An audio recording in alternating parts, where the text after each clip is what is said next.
captains of industry, investors, development partners, innovators, entrepreneurs, and the vibrant community of women and youth here present.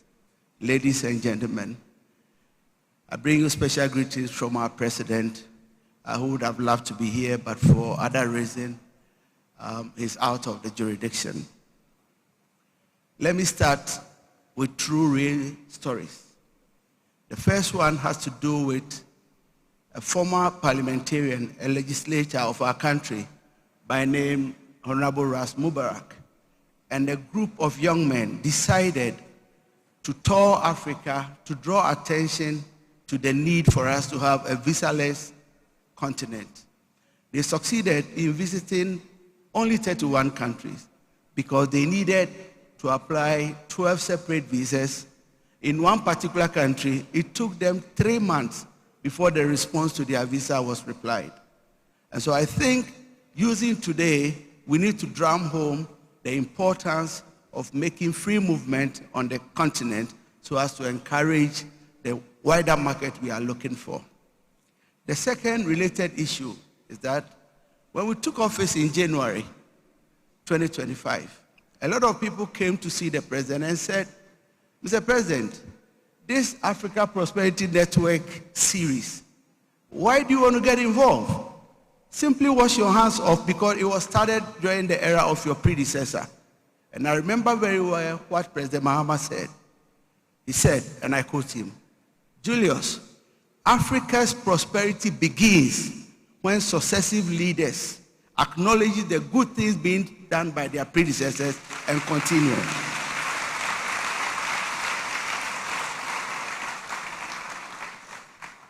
So I bring you warm greetings from the President of our Republic, and I extend his appreciation to the Africa Prosperity Network for convening the Africa Prosperity Dialogues once again here in Ghana.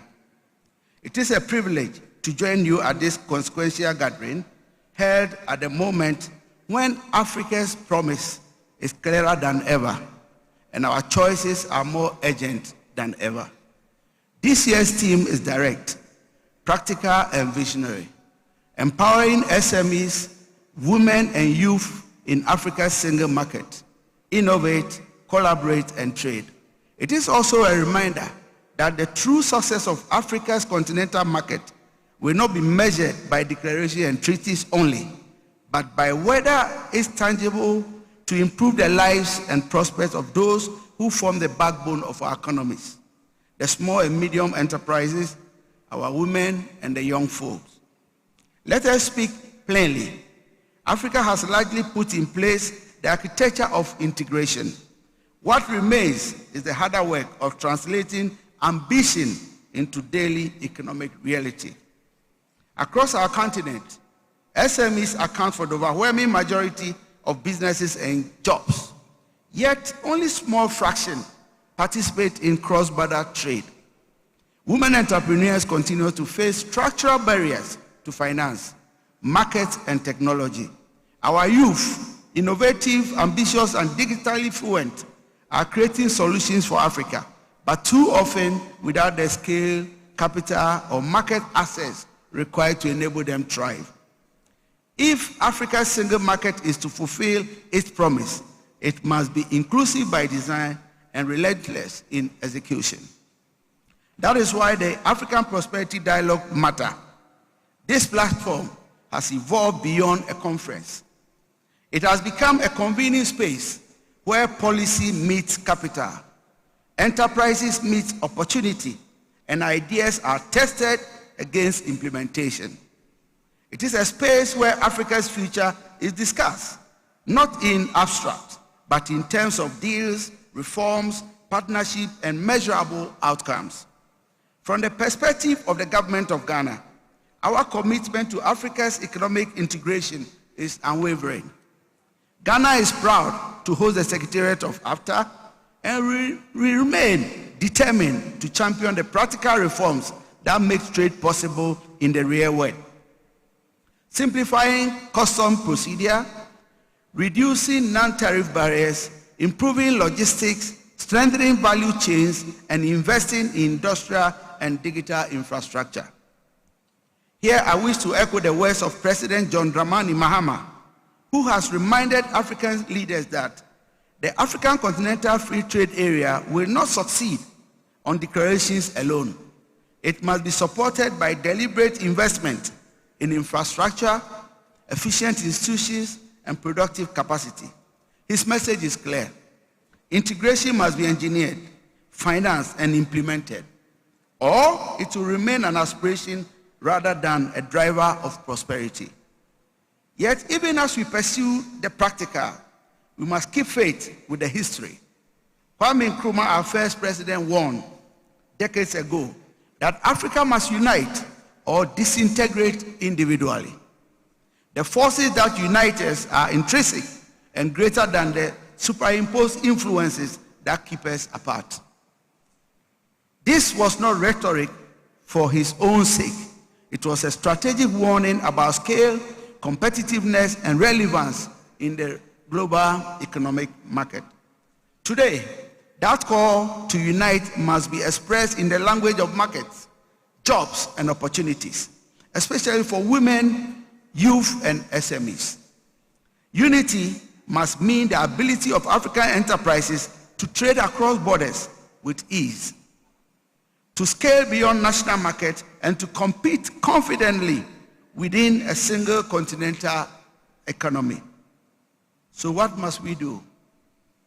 First, we must align finance with enterprise. Africa needs patience, development-oriented capital that understands the realities of SMEs, support innovation, and reward growth. Capital must meet credible businesses, and credible businesses must be equipped to absorb investment and scale regionally. Second, we must build trade capability at scale. Export readiness, standards of compliance, digital trade literacy, and logistics efficiency are no longer optional. They are a must. They are prerequisites for competitiveness in a continental market. Third, we must make integration visible and tangible. When women lead enterprises and youth-led startups successfully trade across borders, they create confidence and momentum. They turn continental policy into lived experience. This brings me to the launch of the Africa Market Borderless Now. Make Africa Borderless Now campaign. This is more than a call for easier movement. It is a demand for economic transformation. Africa cannot trade at a scale if its people, goods, services, and ideas remain constrained by outdated systems. And a borderless Africa is not about erasing sovereignty. It is about unlocking opportunities. As the Chief of Staff to the President, I am actually aware that implementation is where vision succeeds or fails. Policies matter only when institutions deliver. Our collective task, therefore, is to turn commitment into action at the borders, at the ports, standard authorities, payment systems, and across the full value chain of trade. Ladies and gentlemen, Africa's time is not a slogan. It is a responsibility. If we empower women and youth with real access to finance, skills, markets, and mobility, we will grow dignity alongside growth. If we scale SMEs into continental champions, we will create jobs, resiliency, and shared prosperity. If we make Africa borderless, we will unlock the full potential of over 1.5 billion citizens on a single market. Let us therefore leave this dialogue with one shared resolve: to innovate with purpose, collaborate with seriousness, and trade with confidence, until Africa's single market becomes a lived reality for all of us all. I thank you very much for your attention.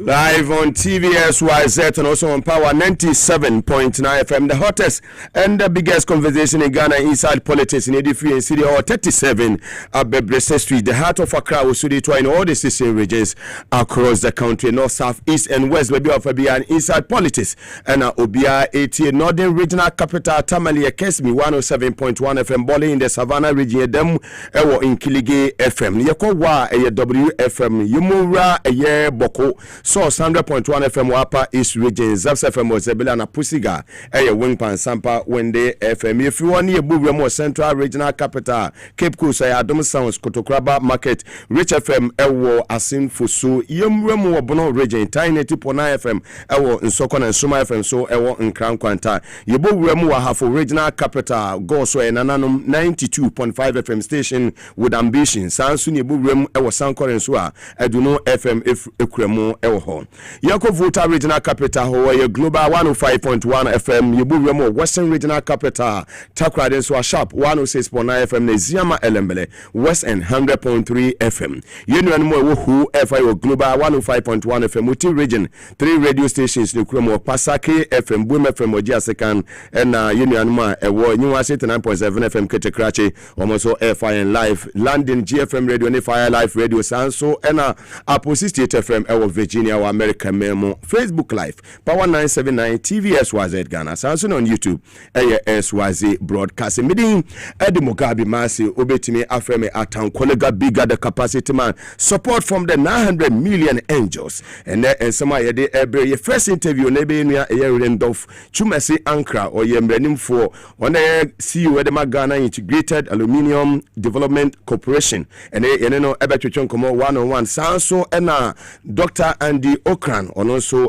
Nria Hono, or Bon Homodi Yepa tree crop for no, on also Obeba and a Hobson Adoye, on also a director of field operations at the United Party, UP, on also Mobetene County, and the show no ya packing ye papa, ya packaging a kama, ya de bro, TVS was at an power 97.9 FM, and some Boba and Evianano, Yabema Huni, Ecosuina, Ashanti region Sembe na Rose Minister Ede Atuja Sembe ena asenso ono so Ede Atuja Bantama MP yabemo hu ne yakọ ne eba ewo dwumedie no so ne yakompe ne yahwede udi ntro ene de oka nokre na afi yabowura Interior Ministry Honorable Muntaka so yabeka bibi afa ho ni nyina ejina yen security services yenuanom ma ne mema office fo na wo moto form so awodo so mo pese mo ko immigration ebi pese mo ko prison service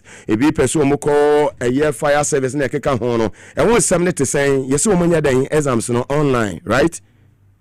Ti subiri sufo no wote ne laptop ho na network ne te kwa obeye dan Hunsem eba. Yana hunsemete wa muna fei yemfa ensem nyina emem. Minu aba presi baby a wo bi ancha kese a muodo. Na minu anu ma mo wo de say ni ma no mo sesen. Ye mosini ya mo ni mosini o. Munya sadia no kura. Mosini da eda na mini ni mafo akoko ntokwa. O fra me ni ma ntokwa amemma because wo mu ye minu anu mini o monko. Baba Jama we yeminu ya menene kan one language. Obi wo ha obi wo B politics. But ntokwa de menko ho. Nti ya munya abotre wate. MPP for kwa mini o monko ntokwa na mini anu mandisi for ababeko. Ne menya de wom. Baby a duro ne pempuntu. Omo tifi a omo nya adwuma nye. Omo sorry a omo ekura certificate papa omo te getos. Ye omo nya adwuma nya abonsam mo adwuma ye. Wo se ye omo nyina no omo nya adwuma ye. Na o man koso. Nti munya sa minimu ni ntokwa wate ase mu ye minuanom nti munya hunya humble advice na mede mama me attack me I'm unbreakable, unstoppable and untouchable. That one there fatu ho mami I'm untouchable, unbreakable and unstoppable. Ba mu ye minuanom mi here say me be respond say me no be kontokwa hu here fa rembre me highly respected person. I won't do that. Mami na me homra angels be my direction ba sisi ya.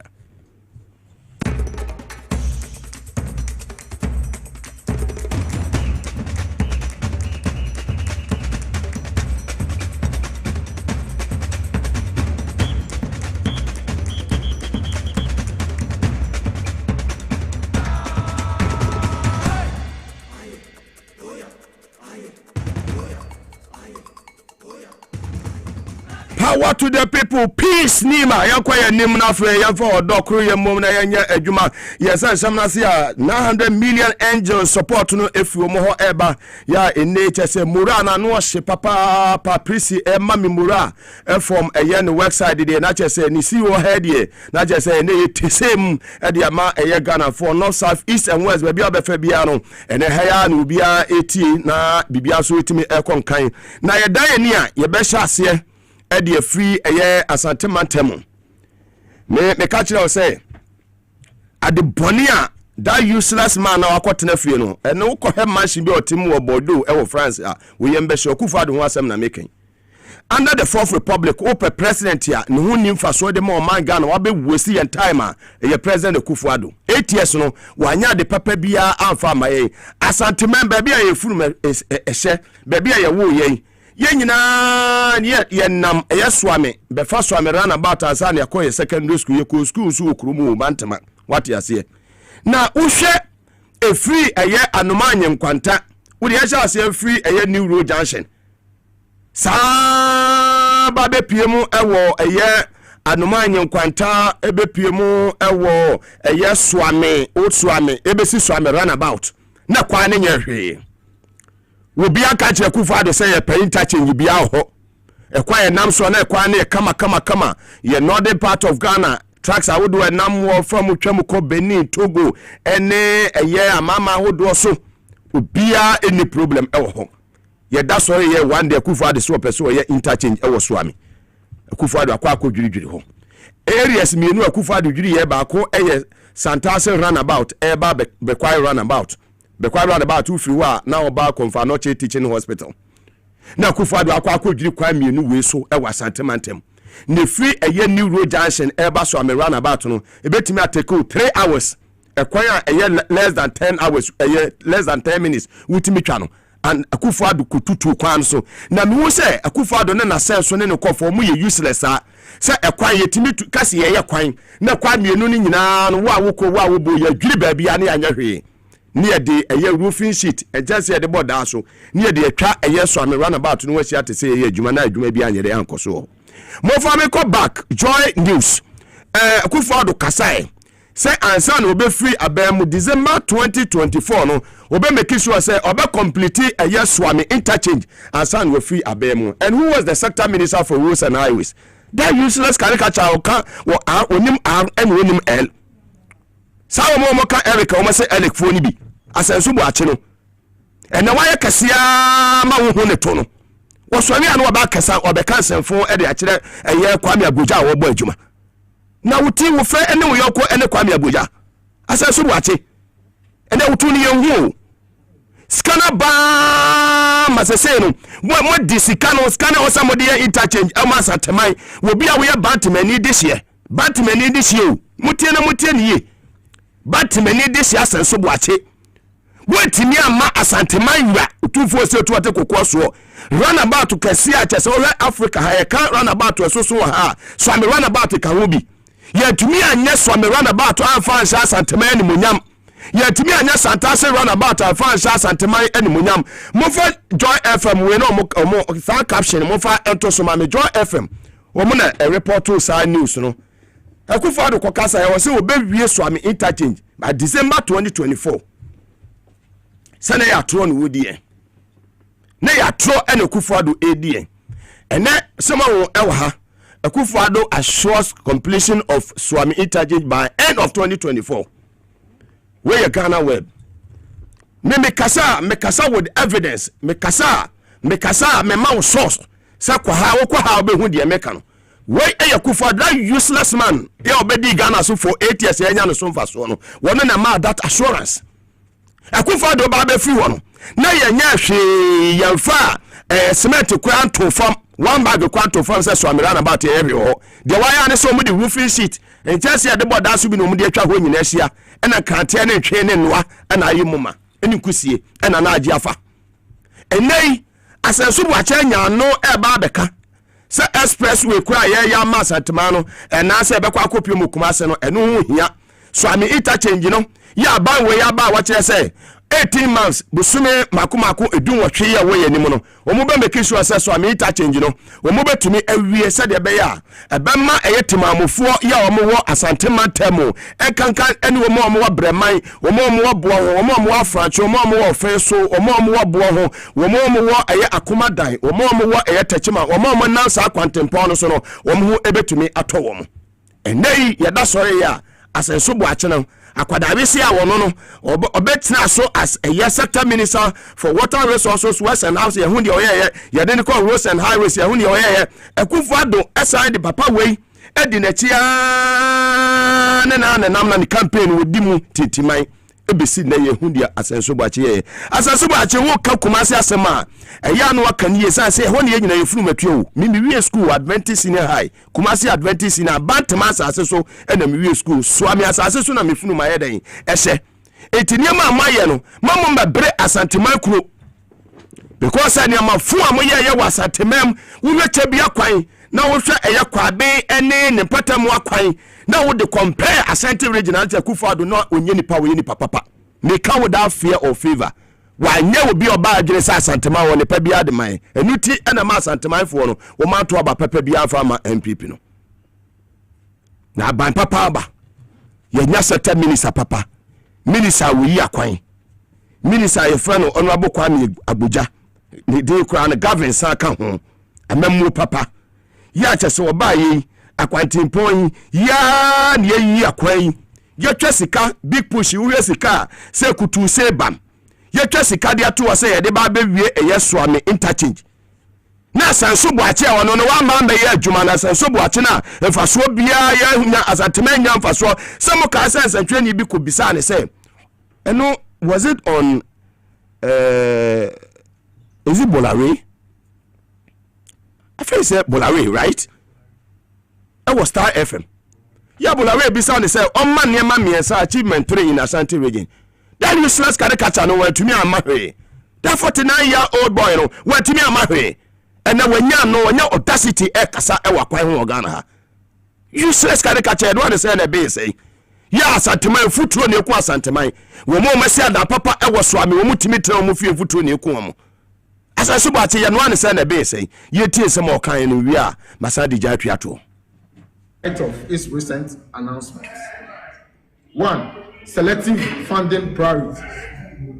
If government could mobilize funds for Ofanko in Sawam Road, which was also started by the MPP administration. Reducing the Swami interchange from a 4-tier to 2-tier design fundamentally undermines the integrity of the project. A 2-tier solution will not eliminate traffic conflict points in Kumasi. It will not accommodate projected traffic growth. It will simply shift congestion from one junction to another, and to risk turning the Swami interchange project into an expensive but ineffective bottleneck. More importantly, any attempt to construct only some levels instead of the full 4-tier design will require a revision of a completed design engineering designs, leading to unnecessary delays, cost overruns, technical compromises, and contractual complications.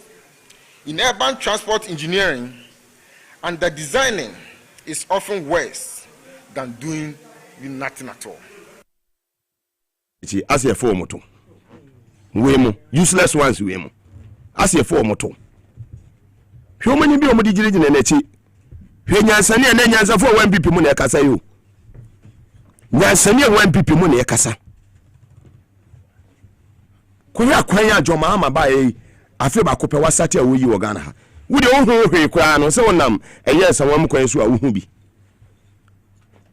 ato ba ya ba papa mu nya no ma ne nya adwuma mo so ya na mote mo nenam na mo ye press conference mo be bre papa mo adwuma ye 3 years na aka mo be bre pa ye mu bi de chaskele de bia de behia mo ye de behia mo Uye omu se bia no mu fa chire frem penefo we amune Mugabe nkasa na obi afa fo mfreme. If it must be done, it must be done well. Can one to more shut up or baby out no. You say brighten the corner where you are. You do ko baby na problem e make sure so be fix problem no. Enya se kasa de bia kasa.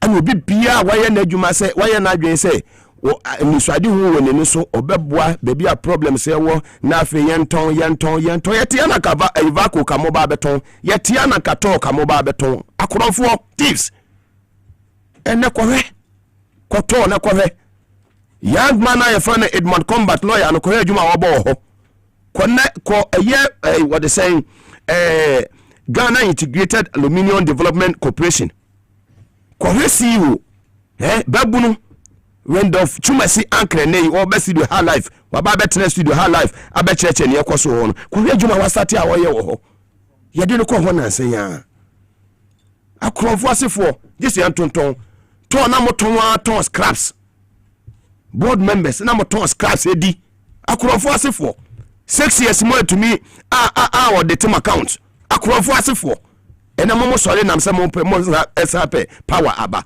as if it's a Ghana for a wuri ani mko echi ana yakwa akrofo we se mo sa media so a PDS ye wi fi you kwalugu da me wi fi ye national cathedral ye wi fi ye krofo techi amano akwa ka ye America memu wadane no papa shamu oso nkonu kurum ena ice for nsem no wote useless ones from top be sit down when you leader mu fi say ye koda kakra na mu fi say ye jam afa ni mate asim you move on afa yanko yen enima na say Rose minister no Kwame Aboja no so no onya de obema afa no ho edi sa yenti ono so ne dia wode abom. The Kumasi Outer Ring Road will divert most of the traffic up north from the city center.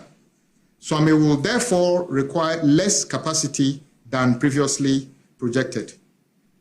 As much as the original design was not arbitrary, it offered what it could based on the opportunities that existed at the time.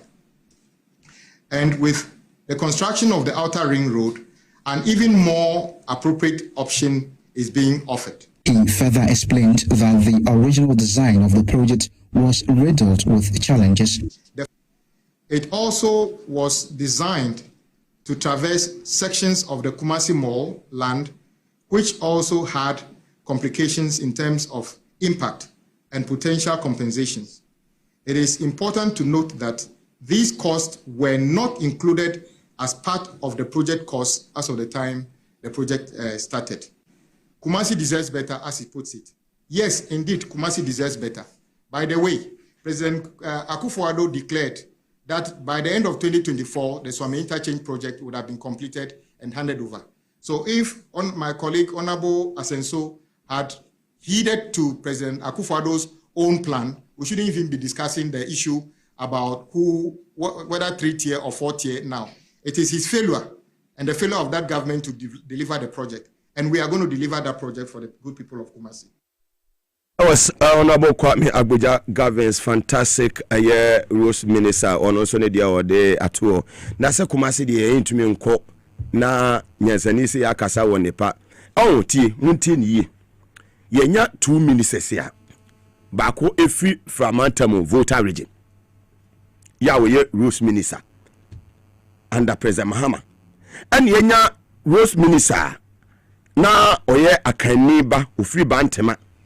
Wodi hwe mu mienu ni nyina na adia asanteman ni no entimi anya ama asanteman no yenuanu fie yibwe kurum atwamu a betwiremu Greater Accra eduru Kumase kwa akwaye o makwaya mo enye wo aye asenso boache a ene ye hu oto enye waniwo na manu abo pimpinis ne tua wo furum enye waniwo ene mehwane bo pimpinis enye waniwo hade wo de befa hade a Kwame Aboja no kokana sema masa wonya hu adwuma abrate no ebono contract sika wo tuatua no etu wo pewasem de afa ba bia ono abugina pomo ne ono abokofi bu amo sa areas na fa ho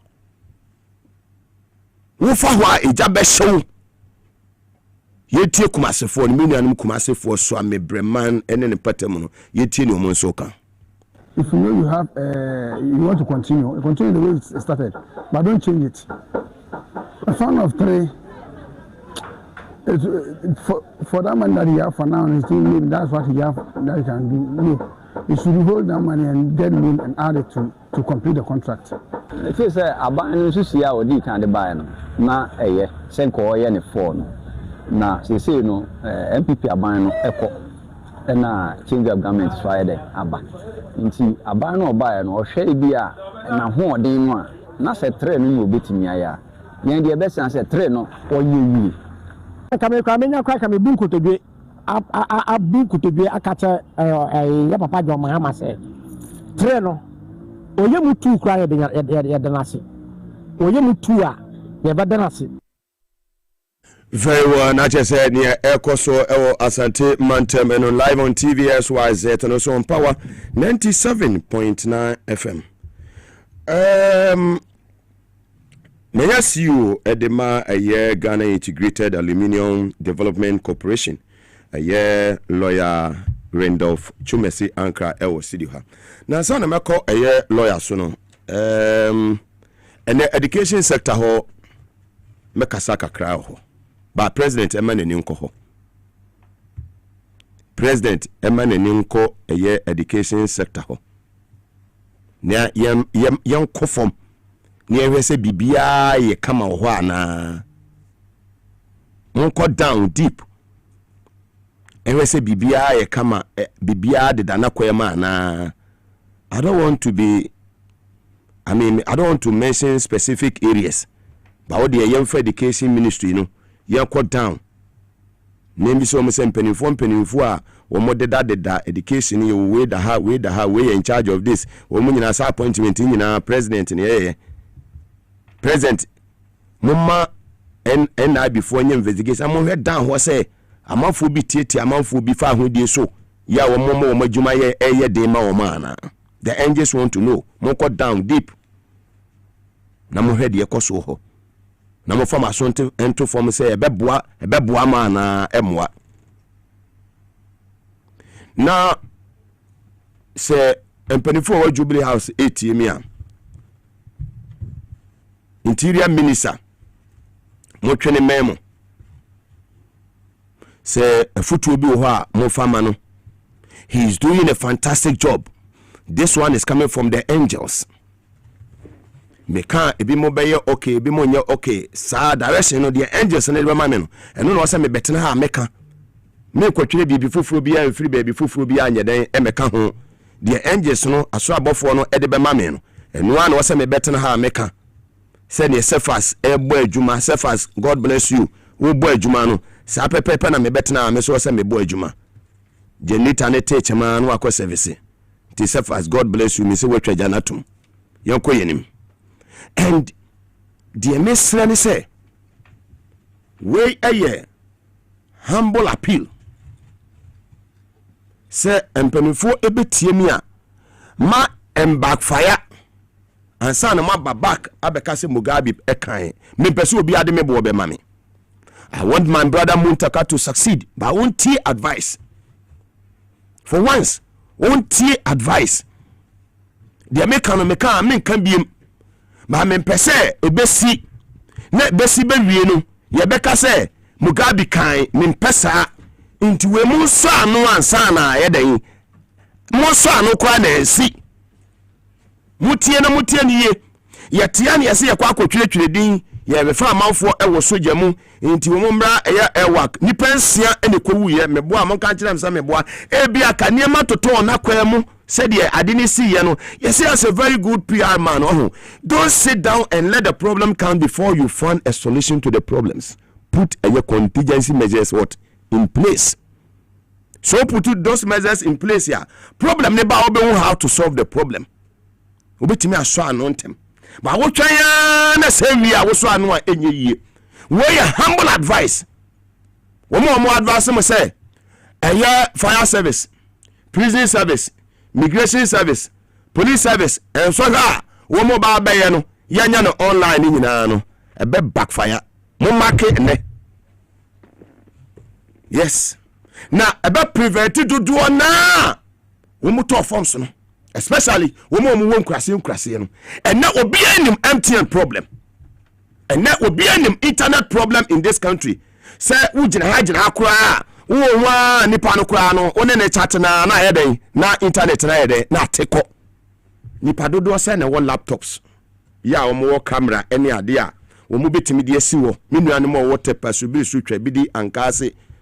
Wakwafu maba obewa bidu kwa bi edum light no ne yanso ne the whole day ade a chen yese online ne laptop no edum ne phone no edum bon tie mu tie na nsema me ka kire mo no me say me mpese besie na afa ya base joma ne edi aban na tam wan kwan ya muntaka first time am pese mo trasa ade wi ni emfa misi mu tie me say anya dai enges ne se me ka kire mo say emfa ebe backfire etumu tie advice no mumma kwada no kwatwe so hwe no se de bia no se eyesunyane ane ademo kwatwe na mafo secondary school eyewe so ya fe omo ba betwe omo exams na ye de akọ mark awa be pass no wa pass mamu nyama de se ye kasa muntie ono amu ntaka listen very well de meka wa ha no meka biem me pese besie enu te wase me so ano mo stop that online exams na mo ba be ye no say emfa Ebema amanfo be ha ase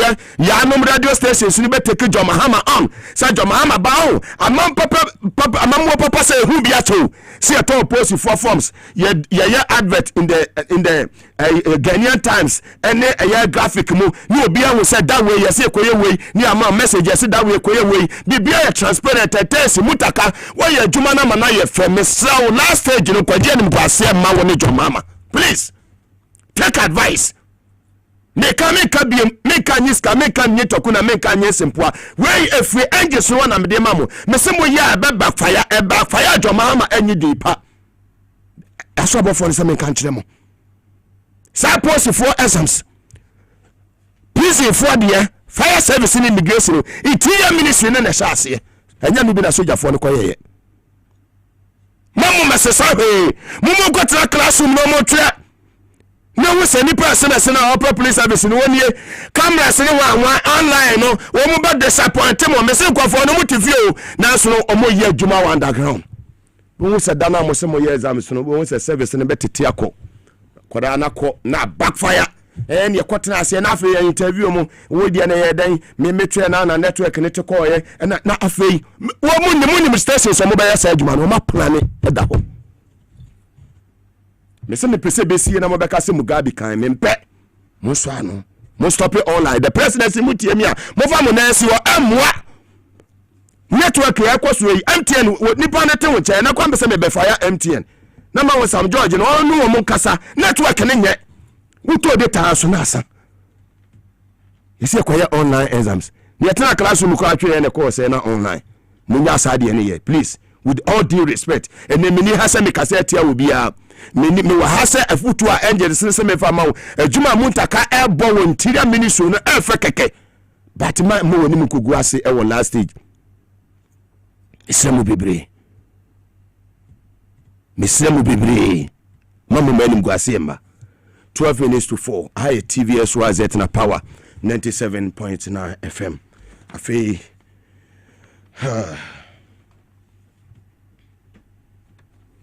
esem no afi ne ba bibie mu ha mo fa camera to papa no so ma me na afi no me mana kwa ba so abofo ne sane na 100 million angels ne sane ni din edi Randolph Chumasi Ankara sa Randolph no Germany for ne tato pa Ghana for na ewu mo Germany wasa ye mranim for na obi a wani monyam so ne to ne sadin on say edin bi wo ho a ye hwe woni ye de to obedi yesa what you say edin bi wo ho a ye de to so a obebresa edin e de Randolph Chumasi.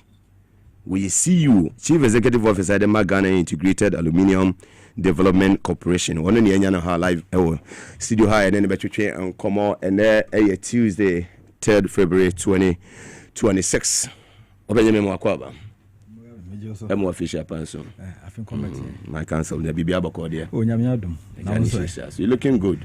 Oh, Yanko Pardon, Kakanka. So, quite German out and what to do. We didn't even say because Germany. What is it? Quite German and now quite to do. So, talk with Germany. But I'm a call. I said, Idino, woman a tattoo. Sorry, Randolph. Ghana for more Germany, more per se, dinner to pa. A Honda inspiration, Honda inspiration here. Fantastic. That's also above one in the evening. Dear Mammy Kasabi Blue. When the first time I miss you and say, Abamiche was studio, yeah, baby, a year in common. My main dame technicians are more a guitar, Siwono, Elvis, any a year team. Kevin Asante, head of engineering, Mugabe Maase, Mugabe Juma Papa, so far, so good. Opening. One of your chief executive officer, Edema, a year Ghana Integrated Aluminium Development Corporation. And I say, Pacho Sanity. Mugabe did kind answer. Beshamincha on paying John Dramani Mahama. Pointing authority. Say, Namana, so a queen, and Yamma say, Minso, meaning the enemy work a commit in the Abwa. I'm an Abine. I'm an Abine. And Miss Adino, a dead, Miss Mifamra. Meda, Nere. Miami Mame, First Lady, Lordina Mahama, Machiano, so Nafimia Minister, Emmanuel Amako Fibu Honorable, and also Machiano. And I boss. And I do create Mijuma for million war in Yadek. And me comes Udibechi Baha, thank you, Prissy, Hermans, Nasuma Den, but a funny sir. Fanisa Nefi Machia one I would say oh much cratty I say. Okay, fantastic. I like that. Now Ghana Integrated Aluminium Development Authority and can any friend is a vacuum, right? There be Ghana Integrated Aluminium Development Corporation Ejumokua in 2019. Under the GIADEC Act. Fantastic. Now, Amuti Jumano, and a bino Eddie Valco Beshenasi. Because on minor book, I say, coming commonly, some 60 years ago. You bet me, I'm on a dead. Fantastic. Idea, I buy a Baku Kuminano, Obia, Etuhona Monka Kranka. The 2019, I'm up Samra buy. And the MPP, right? And the MPP, and a guy can buy. The guy can buy no to an among the Valco because he integrated aluminium industry. Okay. Your bauxite a good dinner, your bauxite now you want. Yen process it near add value to it. Until Snebaya, yen fat bono keke and carbon amanone and Jessica. Then we intimi fat infidium, ni name be me intimi fine aluminium na. Did bauxite near no Ghana higher. Into any man, Sajmaku, a buy, and say Valco, a shed Jumacuna, and a Jumacuna to shed Miami Minister, Honorable Amako Fibuans, into honor a Hedgeman Jumacuno. Oh, okay, to Valco, no, a share a year Ghana Integrated Aluminium Development Corporation, a shimbi. A share, until I buy shares now, I Valco, no.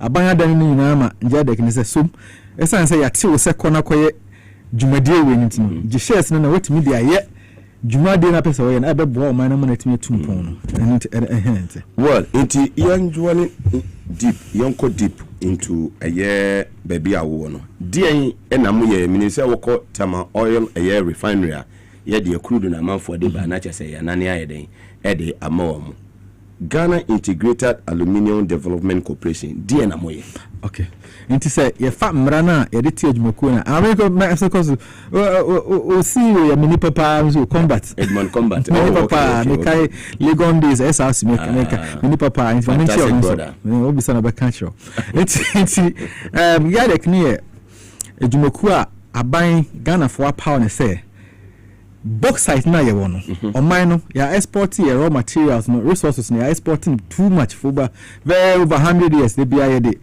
bauxite ya abo okay abo fa se make say notikoko bia special notikoko ye tu dia kwa na mpembi ba ya obi ase yen try to process it ni add value to our resources in house inti na management no ba na ne botae mienu pe ne fa na djuma ne botae pa na ye mienu say promote Ghana's integrated aluminium industry so be fa bauxite no now they fa infidium na abɛɛfo mfidiem na afei wonya aluminium afrim nti na saa adwuma no die no na ɛhyɛ yɛase yɛn promote na yɛnhwɛ sena yɛbɛtumi yɛsi all the sectors na ɛbɛboa ma adwuma no sɛ yɛbɛtumi aboa ma adwuma no akɔ so nti ɛno na yɛasodie kɛseɛ as GIDEC no ɛna mmara no nso ma yɛn ho kwan sɛ as part of adwumadie no a yɛyɛ no yɛnya ɔmo de sika ba bɛhyɛ mu a yɛne ɔmo ɛnkɔ tipankro na afei yɛhwɛ kwan yɛbɛtumi afa so abie valco no yɛbɛtumi afa so asi adeɛ a yɛfrɛ no alumina refinery sɛ wokyɛke Ghana nneɛma a ɛbɛboa ma ɔman bi atumi anya aluminium no yɛwɔ mu mmienu yɛwɔ bauxite yɛwɔ valco ɛyɛ smelter no but yɛni refinery no ɛyɛ adantamu no a ɛhia so paa wɔ ade no mu yɛni bi tama nkroma kɔyɛ negotiations no ma Kaiser ɛne Renault for ba so mbesi valco no ɔma mpene so mbesi refinery no ɔmo kosi wɔ Jamaica because ɔmo mpɛsɛ Ghana benya infrastructure na ihia ni na ama yetimi ayɛ independent yetimi ayɛ bauxite nti kosi wɔ Jamaica nti na so ɔbɛyɛ aluminium a uhia alumina sɛ the bauxite no yɛ free from a ɔbɛfa refinery no ma no wanya alumina no ɛyɛ white powder bi nanso de akɔfa bɛɛfo mfidiem na mu de mura keka ho na bɛyɛ aluminium no nti saa plant no ana saa infrastructure no ehia nti GIDEC edwuma ɛsɛ yɛ kwan bɛba so wanya saa infrastructure na ba kwan valco na ɛsɛ agye nsɛm no yɛtumi ayɛ ama na ba egyina ne nam ɛne kwan bɛba so two bauxite no na yɛtumi de yɛ saa edwuma wɔ nyina nti ɛna yɛ ade a ɛyɛ anisɛde ho a yɛde ama dwumako no sɛ ɔnhwɛ so na ɔnyɛ very well you move on afei yɛnhwɛ yɛ nanim ne yɛteteɛ workers na wɔwɔ no bi ne ne ɔmɔ kekan sɛ wɔtɔn nsase bi wadawroma nokuro bi wom na nokuro wom a emu nkyeremu te sɛ na nyɛ nokuro nso a emu nkyeremu no wadawroma ɔpanyin Randolph Chumasi famo boy mu meda ase sɛ ɔma me akwanya sɛ memfa nkyerɛkyerɛm Mugabe yɛn nyinaa yɛ timamufoɔ aban mu ne yɛwɔ ɛna aban so yɛbɔ mu a yɛde botae bi ne baayɛ yɛn papa John Dramani Mahama ɔba no ɔse ne botae baako pa ne sɛ ɔbɛboa ama nnwuma aba na mmabunu no nya nnwuma ayɛ nti yɛn papa ɛto nsa frɛ sɛ ne aban mu mpanyinfoɔ bi na ɔka kyerɛ sɛ matu kwan ehu adeɛ bi na adeɛ na mehu yɛ no ɛyɛ me fɛ paa sɛ yɛyɛ bi wɔ ɔman mu ha ɛbɛboa ma yɛ ama timamfoɔ no ana mmabunu no anya nnwuma ayɛ nti no mu nyinaa mo nkɔ tipim koro na mo mmoa ne yɛhwɛ kwan a bɛfa so ɛtumi ayɛ saa ade no bi wɔ ɔman ɛno na nkyɛn no koraa no ɔsan so de kato ka so ɛma mpanyinfoɔ no a ɔfrɛ yɛn nyinaa no tu kwan kɔ kuro bi a ade no kɔhu no ɔma yɛ bi wɔ hɔ ɛwɔ Africa ha ɛyɛ Benin ti yɛtu kwan kɔ hɔ ɛkɔhwɛ yɛ ne yɛkɔɛ ne nokware yɛa de ɛhu yɛ ne yɛni gye yɛ nti hɔ na akra no na yɛ papa chief of staff ɛka ho yɛ maame Maria Tabu ɛka ho obi fence housing minister ɛka ho lands minister ɛka ho trade minister ɛka ho na high powered government delegation ɛna yɛkɔɛ valco MD ɛka ho ɛna mewe film nipa ne nyinaa but na yɛdɔ so kakra na yɛkɔɛ nti yɛkɔɛ yɛ nyinaa yɛba yɛde anigye sɛ ade wei deɛ ɛsɛ ɛtumi yɛ bi wɔ Ghana ha ɔma mpene sɛ ɔmode ne nyinaa bɛma ɔmo nti ɔma gye bi ato hɔ nti ɔmo bɛtumi de saa asase na ɔmo gye to hɔ no ayɛ aban ɛka ne sɛn ayɛ aban toboa no de ba sɛ yɛmfa ɛnyɛ saa adwuma no ɔbɛtumi agyina hɔ ɛde aba nti ɛno no ɛyɛ ɔmampanyin asomu dɛ nti saa deɛ sɛ ɔno no deɛ ɔsɔ yɛ ma deɛ ɔkɔhu yɛ no ɛyɛ ɛda adi no TDC aka deɛ anɛkyɛ sɛ ne kwan mu ano nti yɛhyɛ ase sɛ yɛdi nkɔmmɔ yɛne adwumakuo no hyɛ ase sɛ yɛkasa yɛdi nkɔmmɔ na yɛkyerɛ yɛyɛ first MOU ne Ghana integrated adwumakuo no understanding ɛne TDC ɛne Rise integrated industrial platforms ɔma yɛ industrial platforms bebree wɔ Africa about 5 or 6 African countries nti yɛne mu di nkɔmmɔ na mo de deɛ ɔmbɛtumi ayɛ ɛbaayɛ de yɛn nso yɛnyɛ ɛne mmoa mo hwɛ free Ghana for hɔ ɛka ne nyinaa bɔ mu de yɛ MOU yɛni yɛ no ɛsan sɛ ɛnyɛ ade a obi ayɛ no kokoa mu nti no MOU no yɛde to bedwom bia transparent ɛda hɔ a obi ahu nti wi akyire na kɔte sɛ nkofo bi asɔre atia sɛ yɛgye valco nsase nti me frɛ entisa nti me frɛ me nua mo a mutie no muntie mo a mo hwɛ no nso muntie yɛsɛ ɔpanyini wɔnyɛ na adwene da ndepa nneɛma a wɔde ɛba no ɛyɛ deɛ bɛba bɛboa na o ma say aban we yenton sase munti aban we jomama aban we ye bon sase ho ban yenton sase aban we different from the useless one na kufa ado ne busuafo no mkoye wo na ne prince ase ton sase e prince ase ton sase aban we jomama aban we no aka che na point is ni kwan say mo obia nkoto asase ni obia nso nton asase mutie ni ye openye to aso medase nti yekeka yetutu ye de niam to krata azu wie ye sign ne ye ene ye first face say ye kwere nti yeti kaka senkofo say yaje nti me frɛ me nua courage a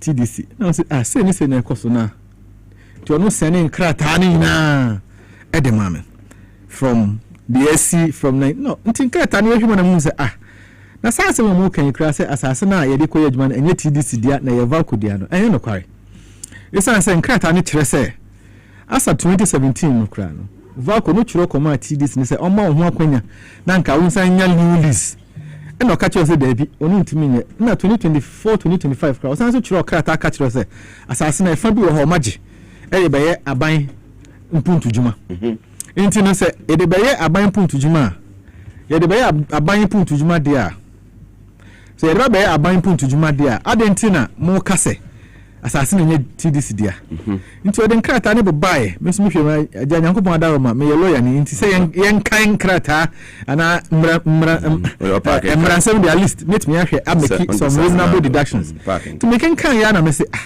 sani ma we na okeka bo ani a e kire say asase ne de e TDC dia nti say valco say asase ne ye mu dia akonya wo ho fa nkrata ne bra produce document say yehwe na say mekware samni asase ne ye wo dia say amara kwan so kra no valco no hwe yase nti boa na be boa ya kra na nka contribution na TDC de buy ya o de benya shares no ye beji o contribution na be kan ye de ho na che say gade kinko na ye na yakoye baby na share kutupa ana mai mo edit me yakoye de say eno no say yeti ha say Mugabe o chena na be bawo say ade chena be bawo mensa nyankan ye nti me kama Ghana for atia say President John Dramani Mahama enhye obi aso nkoton valco nsase ena asase bia ni hoye valco dia ayaje siso say ye de koye adwuma asase na ayaje ne aban ankasa asase a TDC dia ba say momfa moa aban adwuma wi na botaye ne trimpa ompanyini wo so person boama enyuma ba within the next 3-4 years no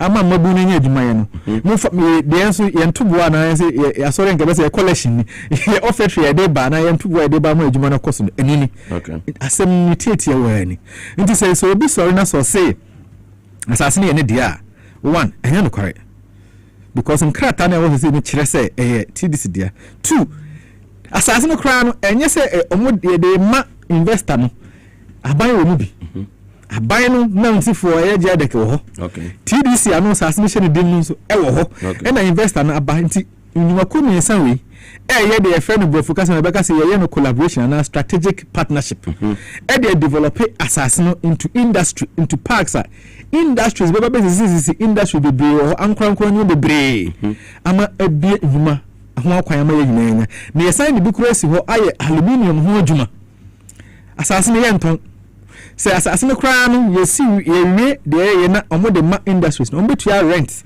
ne ba ebi ko TDC ho ebi ko jade ko ebi ntini na san aba abai ho obi a chefa wo very well the entity and say adwumayefo no bi mpese aban diska ebi wura eye company mu sanity that is a di ntia de otie no sanity nra kram ye show say otie say ebi mabo ye de say can say crowd demonstration come ye oye kire say ye president mame resign and I resign and I say we need for because me mismanage but me ogide say o man pay enim de meye eno nim say de meye e ade a eboa oman no eno nim say me nkoye ade a ebema onu ninim ogu ase ana se bema dimbone aba na aban no ana se bema oman timmanfo no kra no abre because ye baba mo se weboa ama ya ho kire no akofom fantastic nti oni se de ye bia ne nhyehyɛ ye de to okon ama nyuma aba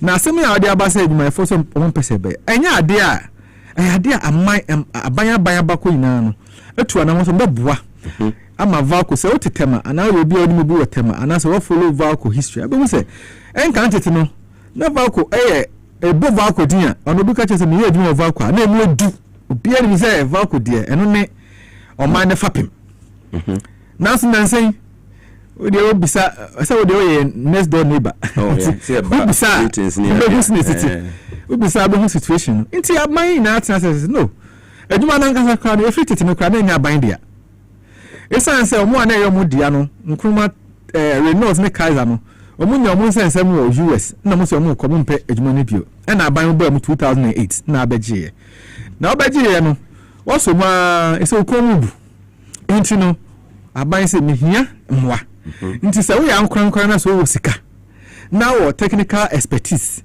wo nimdie wo sika betumi dia ba ama me no watras ne di nkomo me ye hukwan va so tia hye dwuma no ama wo nya chefa na mo nya chefa na wo sika na hyem na adwuma na timi afa ne ntoma pafra na etimi gina na so na emu abie ama ye mma ye timomfo no eni adwuma ya bra ti eno na mugusu ayeye no bi beka se botaye be ni siso eye investor selection committee ya lands and natural resources minister set up no die ne be free mo dia ba nti say ye pese e ma ade na emu da ho pefe na obi ehu se obi nkwahye kokomu a wo ye bibi ntino ye tena transe a edi nkita ho no ena minister director say ye ekuo eye committee ba committee na ye betino esan say ye aban adwumenti no ye be hia representatives from different different ministries enti okase ye mfa be free finance ye mfa be free trade ye mfa be free energy because valco adwuma no ehia power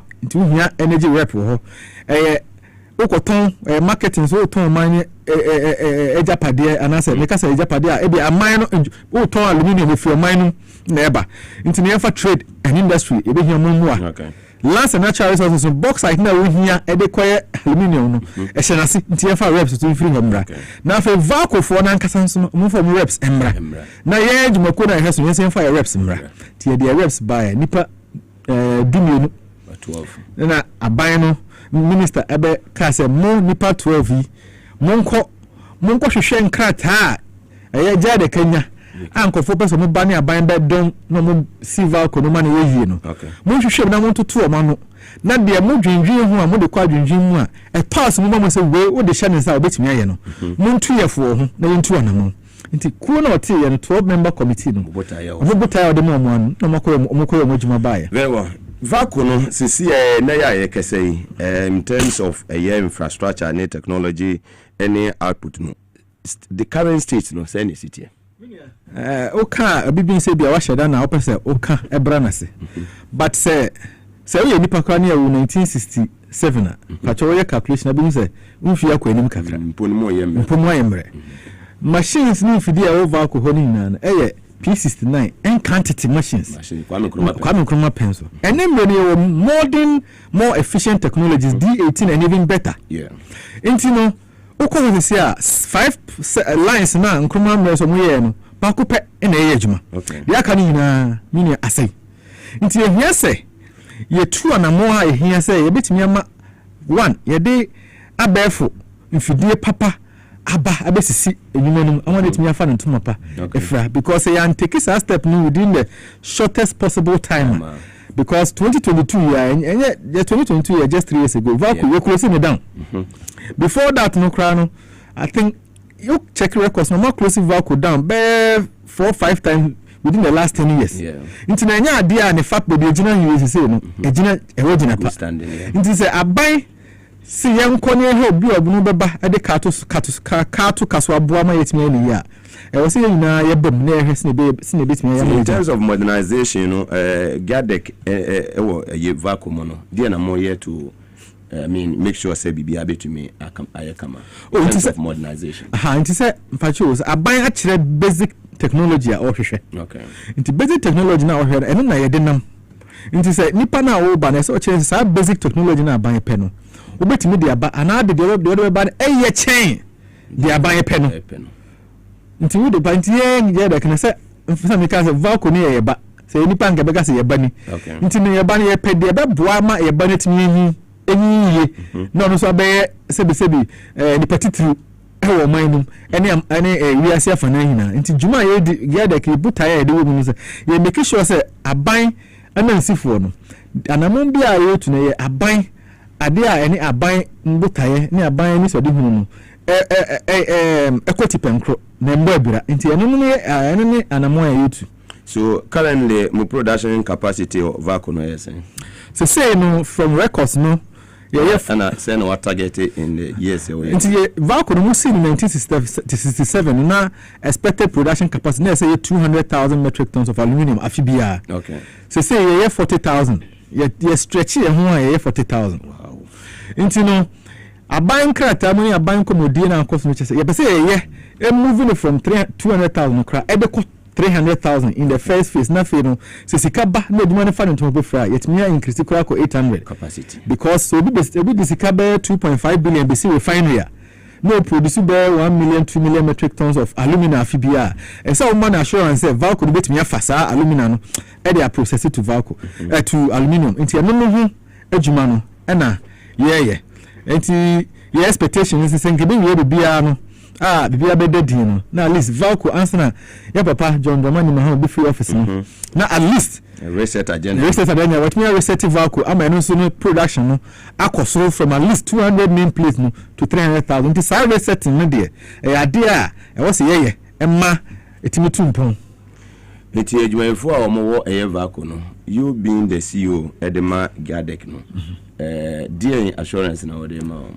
minia ma ya church krata bebre de ato ho se wo hwe committee no kra aban pa mo so mo nya adwuma na ade ba ko na eda omakoma so ana aban de ada aban akoma so ka so mo hwehwe mu kese kra ne se adwumayefo no adwuma no ye bebo ho ban na yase ye biem ama adwumayefo bebre abeka ho na yaka ade ato abonte me aso maka se obia opeso ye adwuma bia a wo ba ko se enya ade na adwuma bebo no ntino omunya rehemu fe nhyehyere ne anamo na aban itu no so wo ye adwuma ebekoso ye me kan kire say je adwuma to because Valco ne ye ba bia adwuma no uhia certain special expertise and skills bi na ade aye but just what you say you bia kekere wetu akọ ye ntimi information se ko na ko gina portline one na ye adwuma na ade a uhia ho na abomo ho ne bi ho ma ye adwuma for the past 10-12 years amungu ntomu wo expertise no any experience no ntino ye hia se yemu na betena se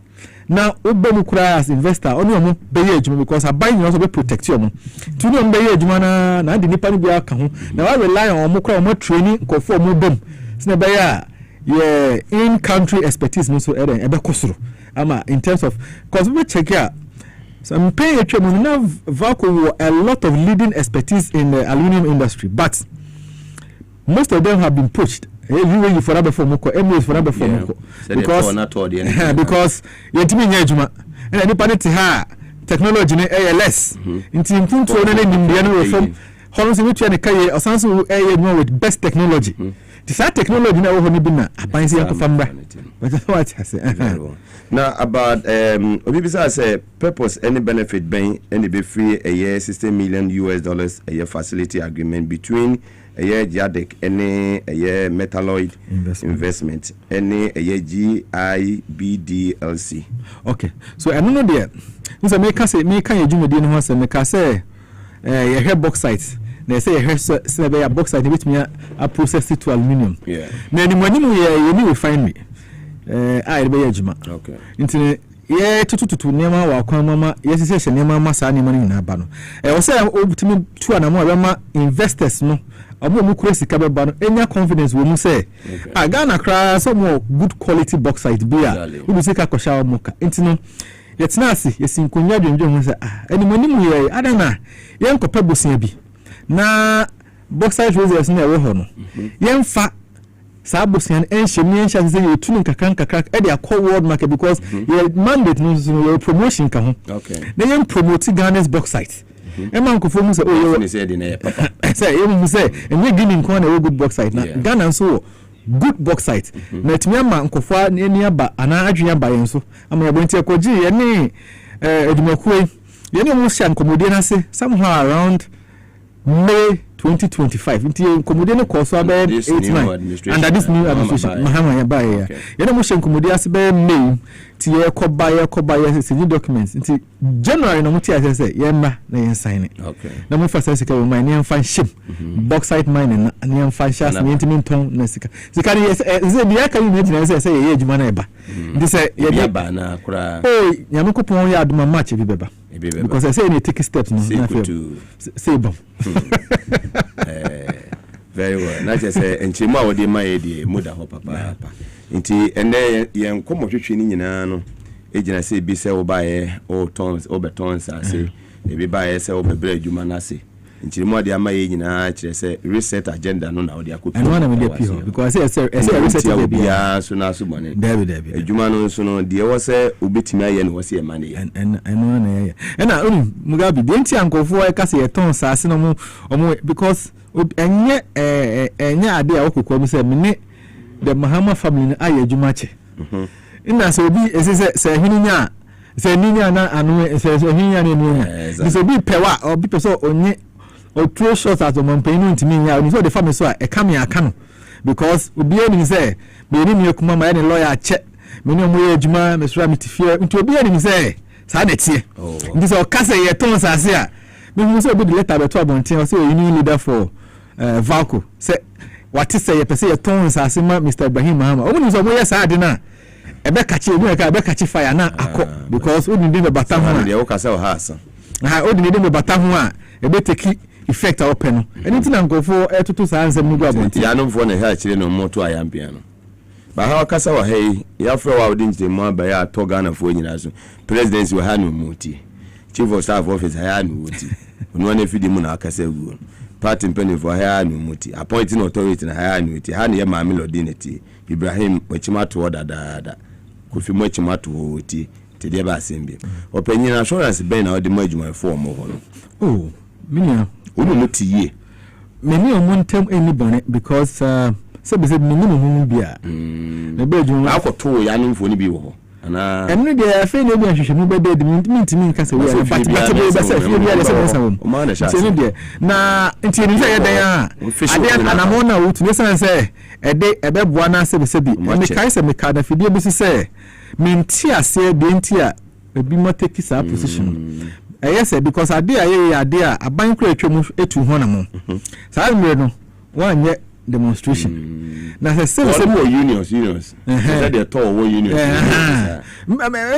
ya ebe din komo wo unions nsem no nti se no kwa de na kan de ebe kan me say unions for no so na o mo sorry ya na anu ohye anu ohye from all them anu mo nim ko ya no for no na wadwuju o makoma obedwuju o makoma obi akon beto ne yemu o mo se o mo nyina ba be kan ho nti obi abe fa mo mo enye no mo yi mo fi mo be yin de mo clear o mo na o mo so o mo ho mfa so ase chen na che MPP na ne epe no o mo ye Ghana for mo de mo no mo ntra de mo si enye ne enye yi if it must be done it must be done and one e pese ye na admit fan because me say me nje busumi aketu am free Valco fantastic intini say koya eboa wa we adwuma eni wo na eno na betumi aboa okra ma wetumi nya fapem agina so akoka say misika market ya megine busumi ni eso antimuntu ampa because na say awo ye below 23% and 23% no mina so be na awo na okoka say working condition ni antimu increase edwani 2.1 na so timi expect improvement our brabo say the to ejademu is it all workers so no say here more increment in salary we excuse ye ntwen we excuse say we omo board on ma 24 hour need them intini sana ya papa John Dramani Mahama apeso de ba reset in fact reset na 24 hour no etimi ya edwuma Valco omo ye but e say etimi ye ni na mabuni etimi akọ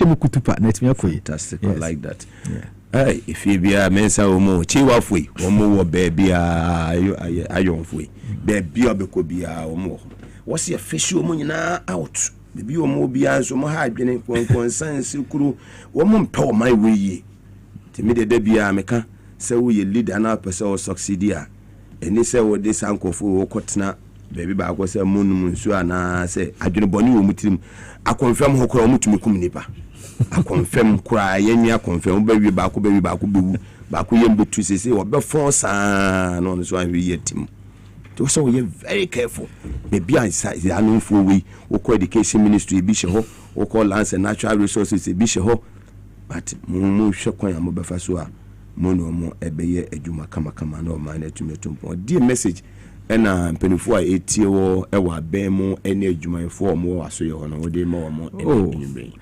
mamena sema kanka mamena ammpenya se amena ya baba nso chief of staff ase ene mwa ene support ne kantinka ene mshana meka che no se matini nadaka mudini na mwa to be very honest mama me all the supporter I need to get my work going. Fantastic. Me do ma se pa na afi so me nyuma yefo a me ne mo ye adwuma so omo yem eboa se na be ya de pese ye nyina no ebe ko so ntime do ma se omo so muta mechi amon pese me ba fi de bizi am bo mudini so omo nyina me do ma se ene mo omo de boa unions for ne su muti union for it omo so me catch omo so mo makoma nto mo yem mo makoma nto mo yem na ene obi abota yesa wa bepo mo bia eno nka reset agenda no because yet me kase ye reset ye create nyuma na ya senya sakin ko fo adwuma ye pese ye increase number no to bi anka na comment no yem na se bi ba no be ka kire se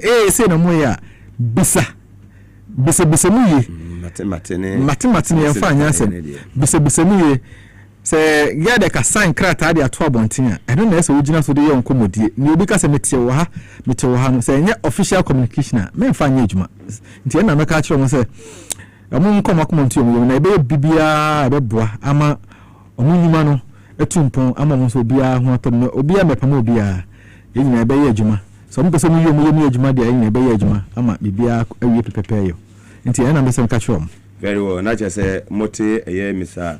Randolph Chumesi enka na je se message a ode mamo eno no senya ade se ye ba be pam obia nyere ho nyere onye na juma kama na yenko enko yen enim ahya na yedi yenko mo twetwe no ebesi na emra no ye be frew okasa ye kama pa na waba se de bia yebetumi ada digest issues no na another time ba ye be ka Ghana ho nsam ni bebiri ada areas no na yetumi akoho na ya digest issues ni ye better was for your time openya mene eye Dr. Randolph Chumesi efri hawia oba eye Dr. Andy Osei eye Okra wo ye CEO edema eye 3 Crops Development Authority umu bedi dwumadie bi na dwumadie na wo bedi no Isa Excellency John Dramani Mahama, President of the Republic ebeba sanso ena eye asantemewa otumfo si to wote kokoso na ibodi ani apeja yemu ntesa meba menhia hemfia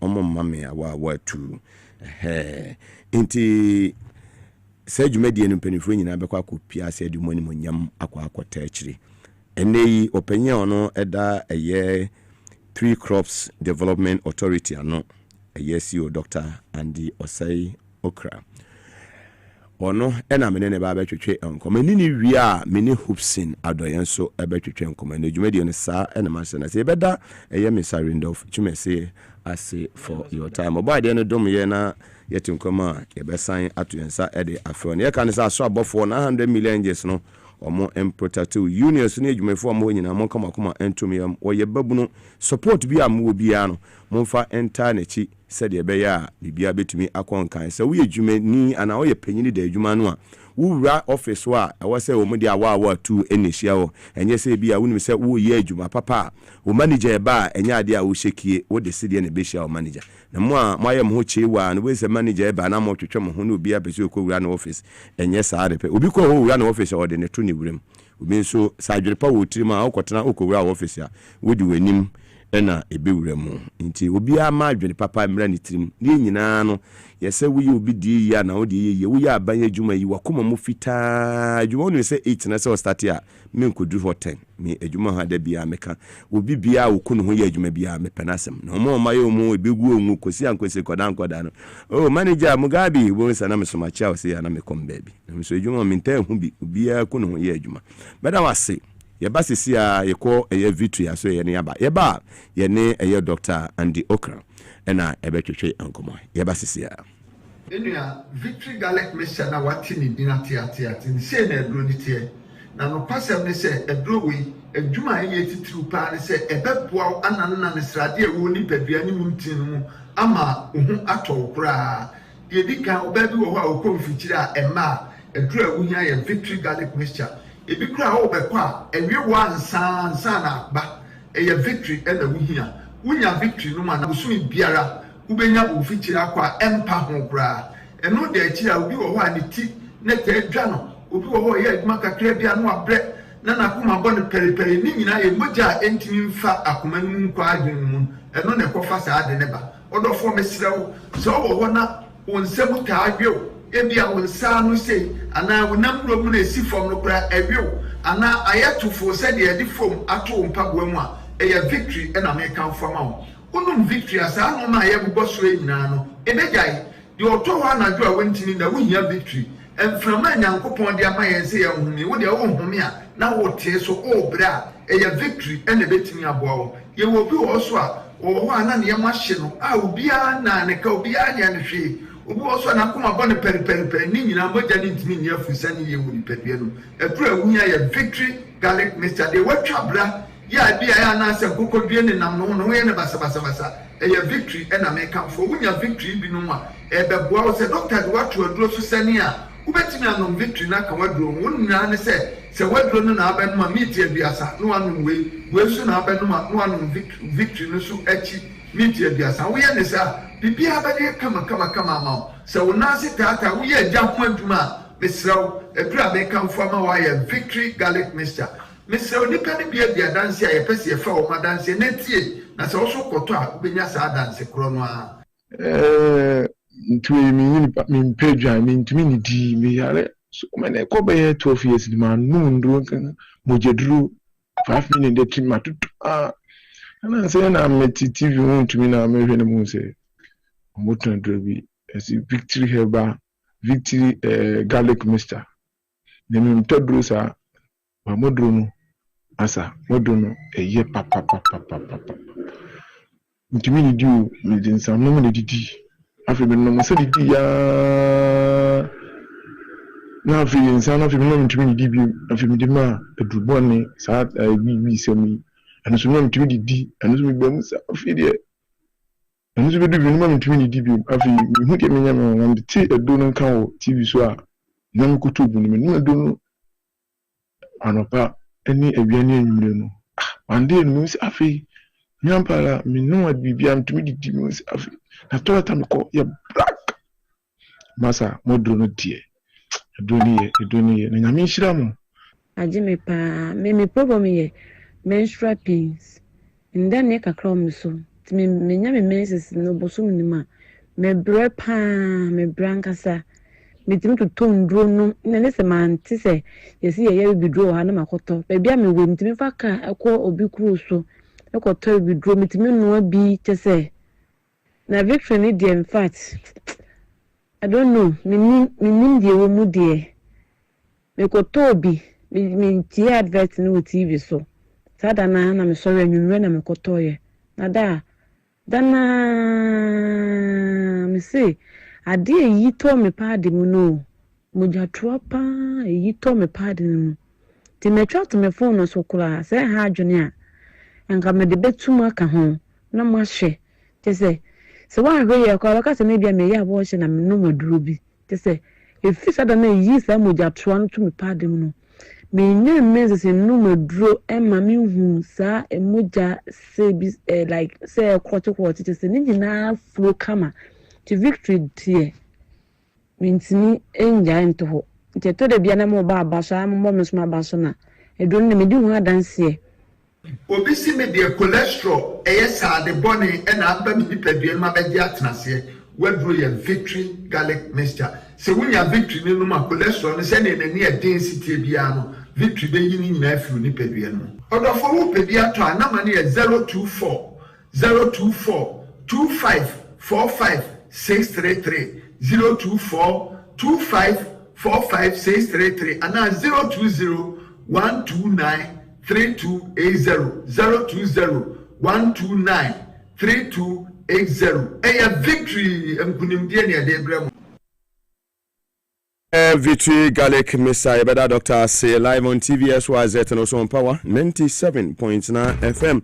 Well, baby, I do no enche na yene eye Dr. Andy Okran ebetwetwe enkomo na yahwe eye tree crop on ekoso ewo won authority ho na dwumedi oba bidi asantumera ene eye His Excellency John Dramani Mahama, President of the Republic kwaku piemu ase no yahwe se ne dwumedi no ebesi akọ safi na wadi ofide na to a higher TVSYZ na oti your Power 97.9 FM ne na affiliate stations ya HSA nyina yeva sadaka senfama Divine Hope Herbal Center Dr. Atnasi ya ono so ne yene ne betwetwe enkomo the Moses Clinic and Herbal Center S Natural Mineral Water Sanso ena Hebron Hills International School munyina teach ya yedi dwumedi bro ene doc memo akwaba Mugabe okiano na wadi aba Mugabe no na bacho we media odia na no okay na ti so man be kan ho because what try ne dey o mami o so o mami dodo because we no hopes in beji bi na Bernard Mona so ba o beji misu me yusu bi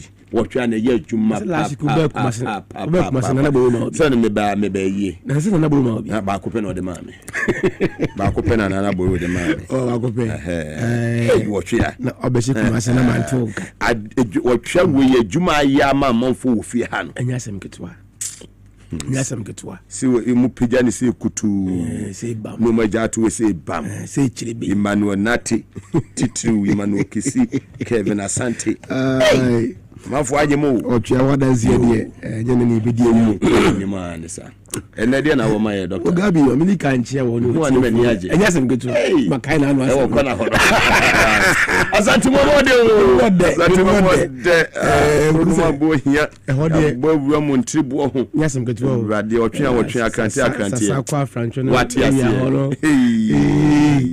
yako pedasi Mugabe wencha wo wati fo nyina na me che Ghana for adie bi ade a me de che Ghana for ye mema omuwo yare e friend say BP esi mojabroso e ma muntie wo ye bema na wo BP wona free 50 years and 45 years e kono wo bi na wonu modura cha tieniye me kire wade bi na wo ya a che ye buso mienu na yare ne ko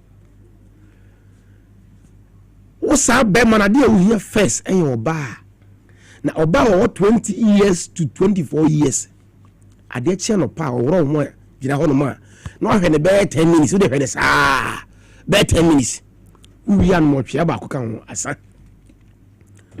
oba nya wo gira ho no ma hwe ne yie o hwe na BP na e ba fom wi an mo twia ka ho asa enti wo twia ho dance ye de ye ba ha de bia bebrebe na obia usisi ya wo ya ha na otwe adwuma na wo no wo sisi yare wo severe waist pain usisi na chim ukura poma wo trase na wo sori na ya asem de bia wo kam sisi ne bekumi o wo sa nipa na wo nom otwe herbal powder obi de bia wo sadro over 5 years obi de kware ne kwa so ehye ne honkom se wodie ne eyefia de mpatwo yare nya japade ene ye wodie jaw se bi limbe wuachi ye che ne enche ne ya de che ne japade enti nkasa ne de fie de acha 40 years na wusisi achia waje atum dabi wusa ni pa na wonum otwea herbal powder ba kwa nopa ba kwa numre ne wuhia ka ho yenso hie pe na awehosam ne se be manya sisi yade a acha ye 2 years enfie mienu pe na mama ne guy name Mr 2 minutes petre pie roda ho wo be homie made achi eni mu ma ye mre na so wonum otwea herbal powder ache na wotwe mienu yade ne kono na wo so wugina brane weni edura etu yade ase wie na wo ye be ma etimi am apim ko wanim afa wudie ye koko sabi wugya wona ya mogya ba nyasem ketwa koko afi otu anu ma wutimi ntenase isa ochia otofa wuyambum kuru se de nsomra na ebeto de biara da wani ya wo hene uposa na ye ko ene wo so dem na wo kenkan bible a yesu da honoma uhun se ya wusu koko timi fa ni pedua na ni na se wonum otwea herbal powder koko ni ko no gina brane de bia takrasha wasum enempo de ye de matches still ewom ye nu kro sa wo sa ni pa na wonum otwea herbal powder sebi wo ye wotimi bom se de aka ne ye wo kura ase no Pentecost for ban no wo sa ni pa na wonum otwea herbal powder ne sense eye ntini mo je mo duro na koko ba esi ntini mu ntino e kan be ma ache ye 2 years mfiam yenu afebo se wutuo no epeja na esi ni trase akoba sa umpa ni mguase nti na wo de China for nori aphrodisiac na ahye wo ho sa wo no wabeda wa no mo dranti no ba ne na mesrew se wo anhwe ni yesu a ache 5 years se do bedwa ko no emfa ense wonum otwea herbal powder sekima yade koko ni kwa na peja mema yo no gina brane enintimi kase bi wono ma ne to ase twetwe ya ne yaba nantuba na kokom yesi wo nya sciatica wonum nuo wo sabi wo ye labs okọ clinic ya hye ne nkom saa ya ye ne nkom sew nye wo hia ya otwea herbal powder anafa ba ko enwure ba ko asan na wuti guns wo shim da tiri mu anu anu na aduru wo susu no eni achi wade se onu maduo bi onu nsa wudi aduane enchiri bibia de hiare se akoni paduanum na yare sa ye wodia anaju obi ada no na wonkwa no se bi mpaduasa wanda wiem sanse wana wo bi apia bontin na obadwunso wadwunso ma de ti se we uso yo kodwunso no beda ukodwunso no beda mesrawo wusani panna wonum otwea herbal powder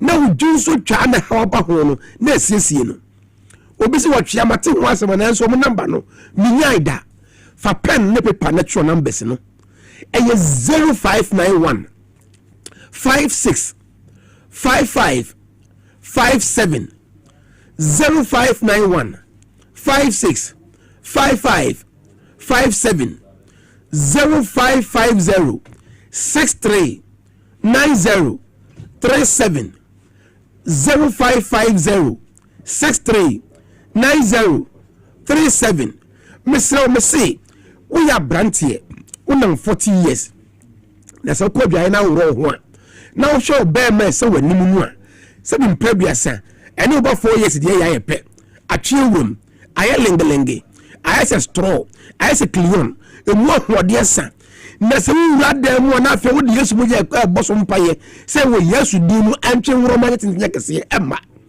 yade na ba ni paduanum ena mana fon enti na me se wo ye be ma na obema na wu kodwo to na nye sunsun mu asem yade bi na mana wu a de wo ye otwea herbal powder ba kwa nopa ba kwa nyumre box way esemu 50 eye 500 Ghana cedis aburo so eye 600 Ghana cedis ba ko sei eye 10 cedis aburo so eye 12 cedis mese ukwa mi woni to box no mame se want me put to half no mame ni nya yaresa stroke do what to form wo fa jojo se bi wado fa chia anasa wo de mpo de what me nanti na enkoyi kasa ni meyi no mo twia ba kwa nopa ba kwa nyumre de wo hia yenso ohie pe enya nwono obi se me mpa adura enwono enya nwono enka enye chi wade bia de wo hia ni se oba no me asa na ekoni prebie no mu a ehwo na danse ni ba no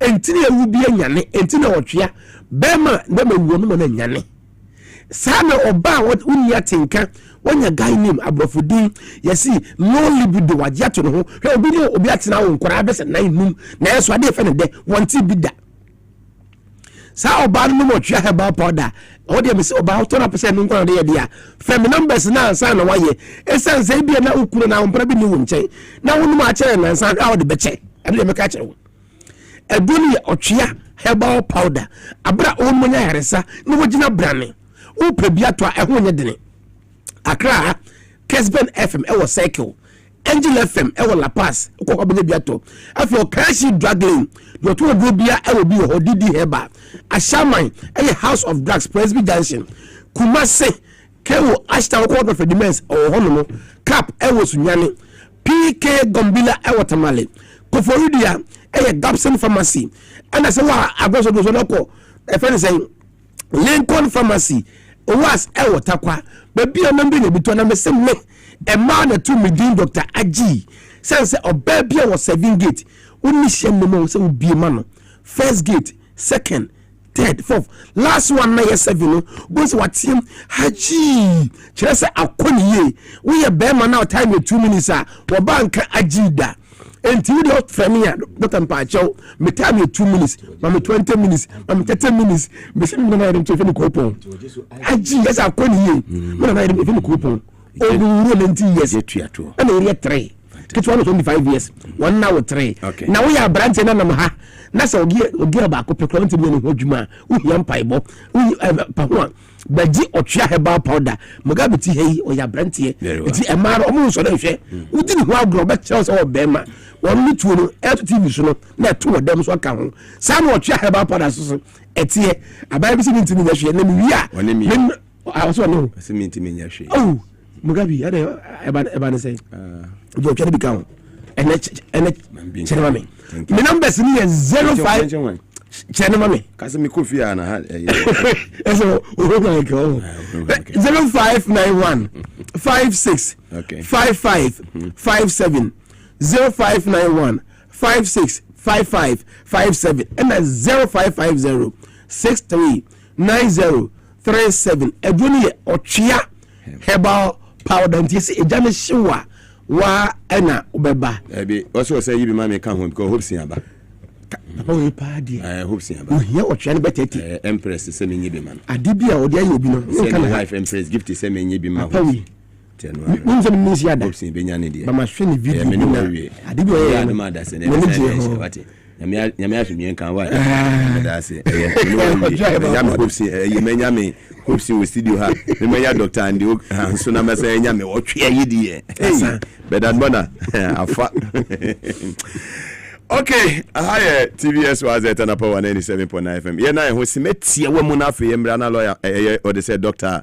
Andy Metrans mini ni wie na mini menu ya hope sin so boja ye na de atato simetie wa me basisi ya.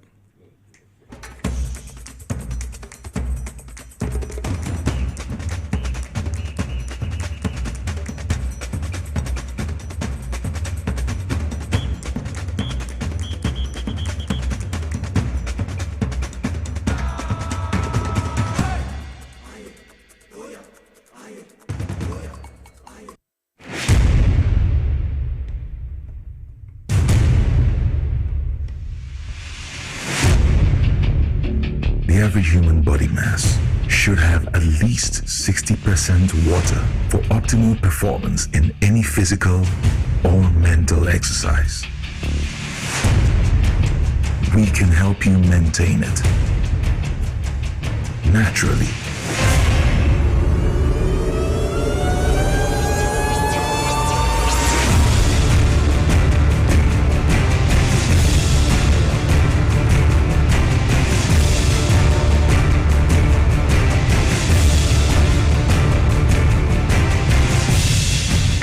Natural mineral water. Simply natural. For bulk purchase, call 0596 273 546 or 0596 273 547. This advert is FDA approved.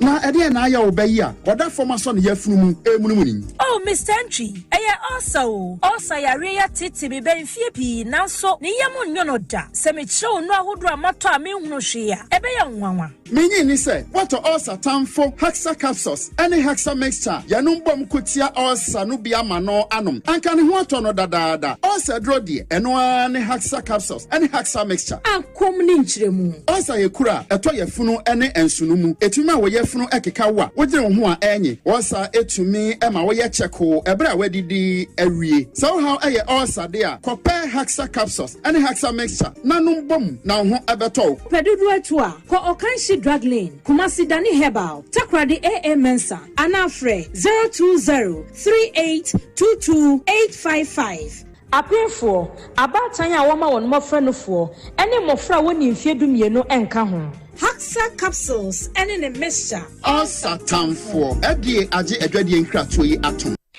Hi, Now, let me tell you about Safari Valley Eco Resort, the first of its kind in West Africa. Upon your arrival, you are introduced to your butler, who plans your itinerary. We were surrounded by wildlife from the moment we entered the eco park. So many activities, all in the same premises. Visit the gym or the stables, they have it all. At my break, I'm able to practice my putting. We also went fishing on a man-made canal. Our tour guides taught us so much about the wildlife and how to interact with them.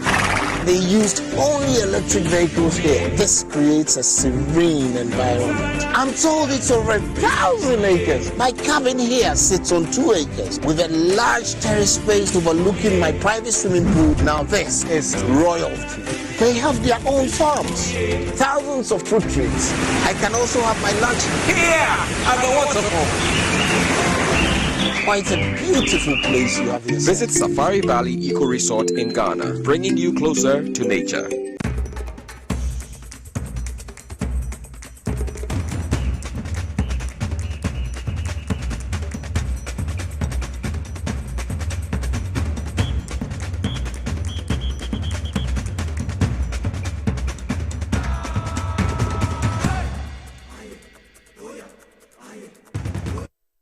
I'm Aquaba Deba TV SYZ and Power 97.9 FM. Yene affiliate stations here or Mantama would do doing singing in Safren I would do a feeding at 2 hour opinion. Kessie a friend Dr. Andy Osei Ukra. Ya or no Chief Executive Officer Edma 3 Crops Development Authority. Waboy Juma Papa and Caneno ya Santimantam so afwabe de chiri. Ya chese wo hwe adwuma wo boye e wo asantemantam ye call forestry commission so wo panyi bia bo boy adwuma wo ho papa chese wagini din yakopon so amaneni munyam papa se de meka se ja wo hwe panyi se de na bodwe se fiti ana chese adoma chede odimafo nyame no wo de amana maneni munyam papa asantema de ubuwure mara bo papa edin a obia enim no panifo dodo na asase send messages e de eba se eja yamo Akwaba or I am Mrs. Norman, Ashanti Regional Treasurer, ne mame, was say or share life science ma Ophelia, or also Maslog, I say, or also so or show, wow, my Joanna, Duffy CPC, or also say or show, into Omina Emma Wakwaba. Opinion. Yes, that body and I see. Now, I hear Dr. Andy Osei Okram. Ya, ubi enim say you can this modia when your ho ewo endisimo. Na ene jumadi kesi bi esi nenim ya o bono homode say ebetumi abaso na santeman ra otumfo osi to otekokso na oboni di anu apagya omu na oniden mo nyambe ba be se kire sanso ana ekrowura Ghana nyina ewura. Yeah, His Excellency John Dramani Mahama, President of the Republic. Yeah, they say, "Wasi Wednesday biano, wasi yeshe fugu." Say fugu no wasi yeshe. The next time we go say Dr. Beba no ajini fugu. The fugu will be different allergy scenario. Yeah, of course Saudi Arabia. Fugu ni different colors. And now heard the allergy scenario. Check call Jubilee House wa. Which means fugu ne fe on a pension baby nene ma mini abusuano fugu ne fe papa alaji scenario fugu ne fe I just say eno.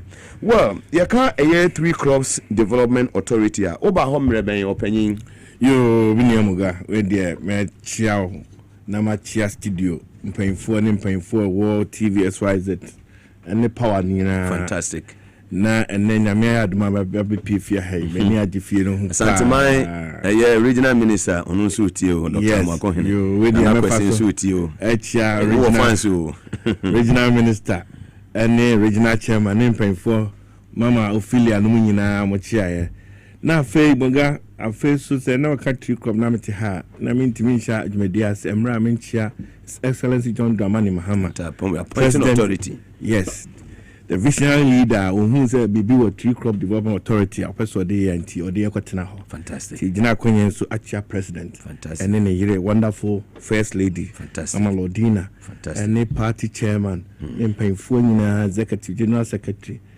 And then paying for if you end this swinging. Na makasa no uga 3 Crop Development Authority. Senya udi kan e kan no. We authority Ghana for EDC ho. A woman and now semra da ho Act 1010 of 2019. at 10/10/2019. Fantastic. That time no na Ghana Parliament share sa krata no. Na September 29, 2020 so an authority no so yete. And I'm Rabbi Makaho LI did my friend LI 2471 2023 and also Mrashebe Jom for so asaji 2 mo never can. Na president mama buy senior nimno ni vision kase pa agriculture. He wants to use agriculture to transform the economy. Fantastic. And unti ye cut 3 crops so Emrana Emeka se share no at the 6 crops, strategic crops ABC ho. More for your friend cashew, coconut, oil palm, rubber, mango, and a share. Fantastic. Cashew atia, coconut kubiya yenumia, and a be oil palm. Fantastic. And a rubber at the time. Na fredi a mango a yedi. Ko Western region mo bia fantastic. And the tosso kuto. No, yes, northern part of Ghana. And a war. Fantastic. The 6 crops I use could find cash crops. And none at this out to me a share authority in this authority no and interest to internet and regularity and manage na increase production. Na Ghana ain't me for Ghana you seek a sem and nimpa. Tete no anase ni nyina nim na ya ho de nyina de gina koko so. Koko ena ni gina so no matia se kasi e de ni si koko so anko a ensabesi from that TV. Na these crops so edane enti o say na authority bi e behwe sa 6 crops so ti no ena ye de eye adwuma enti usa say that sha broad power a big potential. Wow. Enti president mama daroma and this year by out the animal by a year next week 17th Pepe Nibe 17 February and I call 3 crop ho. Okay. You call natural to share. Now had the potential na send you bia kure baby 3 crop no kura no a share nene fare ba ne de ekoso no. Na hwe dwuma so a ye de amom na mo Ghana to say o see chance to make. I mean say wo experience when you were forestry commission ho no enya won wa say nitino mampenye de ko ase because obi a wo woni so ade ho e wo that sector no. No na my hu say President Mama in fact is a visionary leader. Fantastic. His ability to pick and make placement and then a chess we leader papa ampa ntiampa wo hwe forestry adisa di ho yi ija ho bebre and na ene di ejuma eho. Very well, me say juma di kase bi pa eba na idea na ye the big vision behind the Ghana behind the first Ghana 3 crops a year investment summit any exhibition eba so 2026 say any bisi akọ obetumi amaye mu nchichimu kakra na de na de beba na mission to transform a Ghana 3 crop sector. Yo muga eno na kind sene idi kan 3 crop development authority ejumadi nipa bebre na nim na Ghana for dodo na so nim sese ye de sa authority we aba sa 6 crops ye de ani esi so se na be transform the economy. Fantastic. Enti na o se ye bae no ye pe kwan bi enam so e de be manipa ehunu sa this authority is there na fe ye hu tire nyina hu sese me kodua cashew ne a me daache ebi wo me kotua kubi ne na ni titiro ye kotua abe na abe se ne oni president mama afi odi atudua say ye dua 100,000 we are adding 100,000 hectares new plantation abe pai ye ko Malaysia Malaysia we do omo ba program yo munya Malaysia for ba omo nyina ba aba be kama wow omo fired omo de koye ne aduru sei eba enti muga to kan ya let say o see fa kwan bi so man department ye wo studio de bia me ko ba bia me kan se ne ate ha branti muga obo brei se ene wotimi age enya 10 acres mefuo ana abefuo ana kubefuo And now before you say me will master or yes so. Yes, we only on about what I can visit on the farm near the Tiabat was so. We got with retirement in Colani be a sort out. Many penny and we say a Dachi, a Dachi asem. Now, cuckoo, send your cuckoo, no. Now the 6 crops he come, a Dachino. Ain't it a dear pie, a person about the rule, and no. Now for you say a money passo ete, and cranny human. Now face all more women they are local investors and they are foreign investors. They are looking for where they will put their money. And Tibuga, SAR Summit is going to open it up for local investors and foreign investors. Etimi Abba. Now the woman say, Ubusa program no. 2 major icons of Mudi anyway, Excellency John Dramani Mahama. And President of the Republic. President of the Republic. And Ira Santini. Omu eye 2 icon tree crop farmers. Wow. Sieka Ira Santini. So called Kintambo Kansas is here. We issue the mango farms. Asantimura. Yanana. And any Ukrainian mango a tree crop farmer. When you so yo, and to we was a processing mango no, at the air juice no one no. Santamura. Ay nana, let us say these are experiences a war. Tina de Biana na look freshy. And as for president dear, so one and a cashew dana kuma so pa because bully cashew you can't own. And these are experience and one who say agriculture, these crops share a new beer or red gold a year about you he wants to make sure and Mugabe no now share the 2 way nipple free Indonesia, Malaysia, Vietnam, India, Dubai, Papua New Guinea, Democratic Republic of Congo, nipple pese bang. This summit, you know. In the locally, we share more so have blue skies, any boom, blue sky boom mat, when they say me no mana, value chain, into almost showcases summit. So, me pay bit me about this cabin room about 3 almost casa special experience. Now, call Benzo oil palm, Oko Chufu oil palm, Oko Gabin. Just said these are a name and nipper nima, a bit me trim. Nani say a juma near Kanwasam. A client name to be be a journal. Not just way your first Ghana 3 crops a year investment summit and exhibition. You been see that? A president breast. That's the reset agenda. That's a reset agenda. You been see that? You been see baby. First of its kind. First of its kind. President Mama under his resetting agenda. And all day, SAR summit yaba. Ono ankasentina odikai. Ono never tune a new to. The summit eat me. Asantime we tutu ne na mu mpabwa.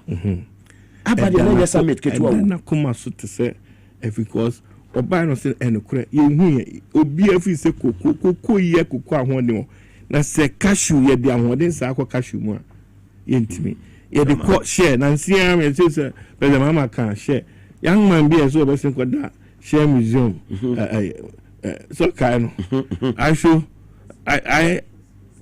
I should feed, yes. Yeah, I think could do pa quickly. Mama, quite don't quickly. To train the other here. Could do me and one of Mr. Minko. And he said, you're being free. Then you see a producer near the core.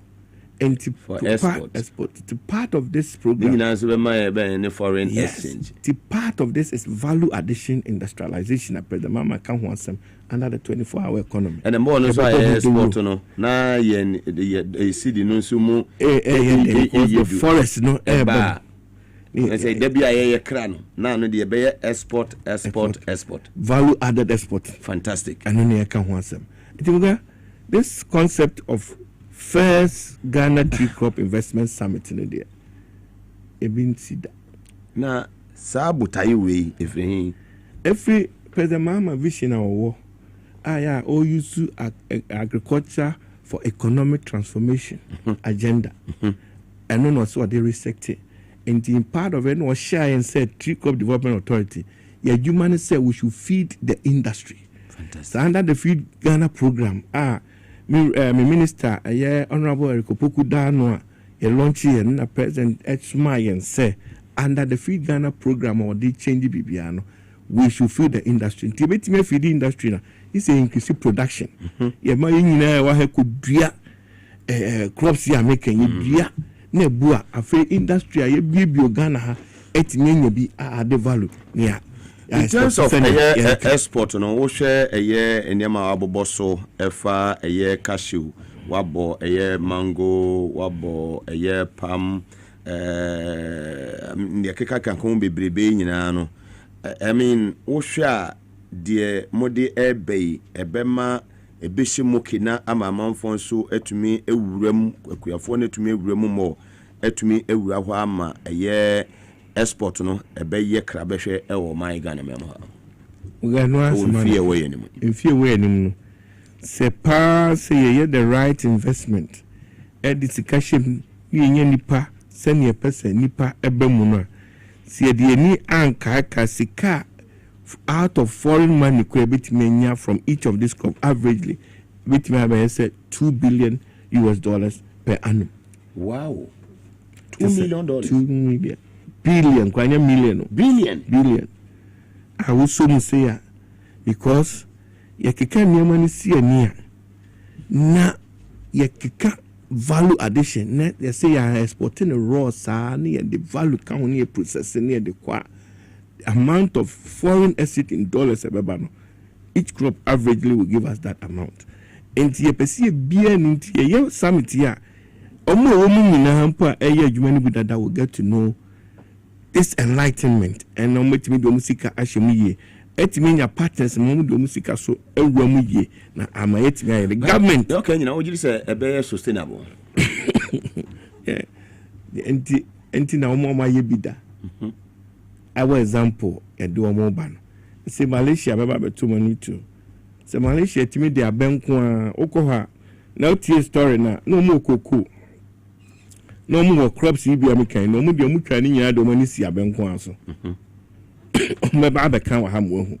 ene Malaysia Indonesia aben ye ni aben no ye no abenko ha ho ye enwona de ye bibia de ye biodiesel biofuel Malaysia na sport e de akowia se bibia me play na tutu nya ni other areas. This is what is happening in Malaysia.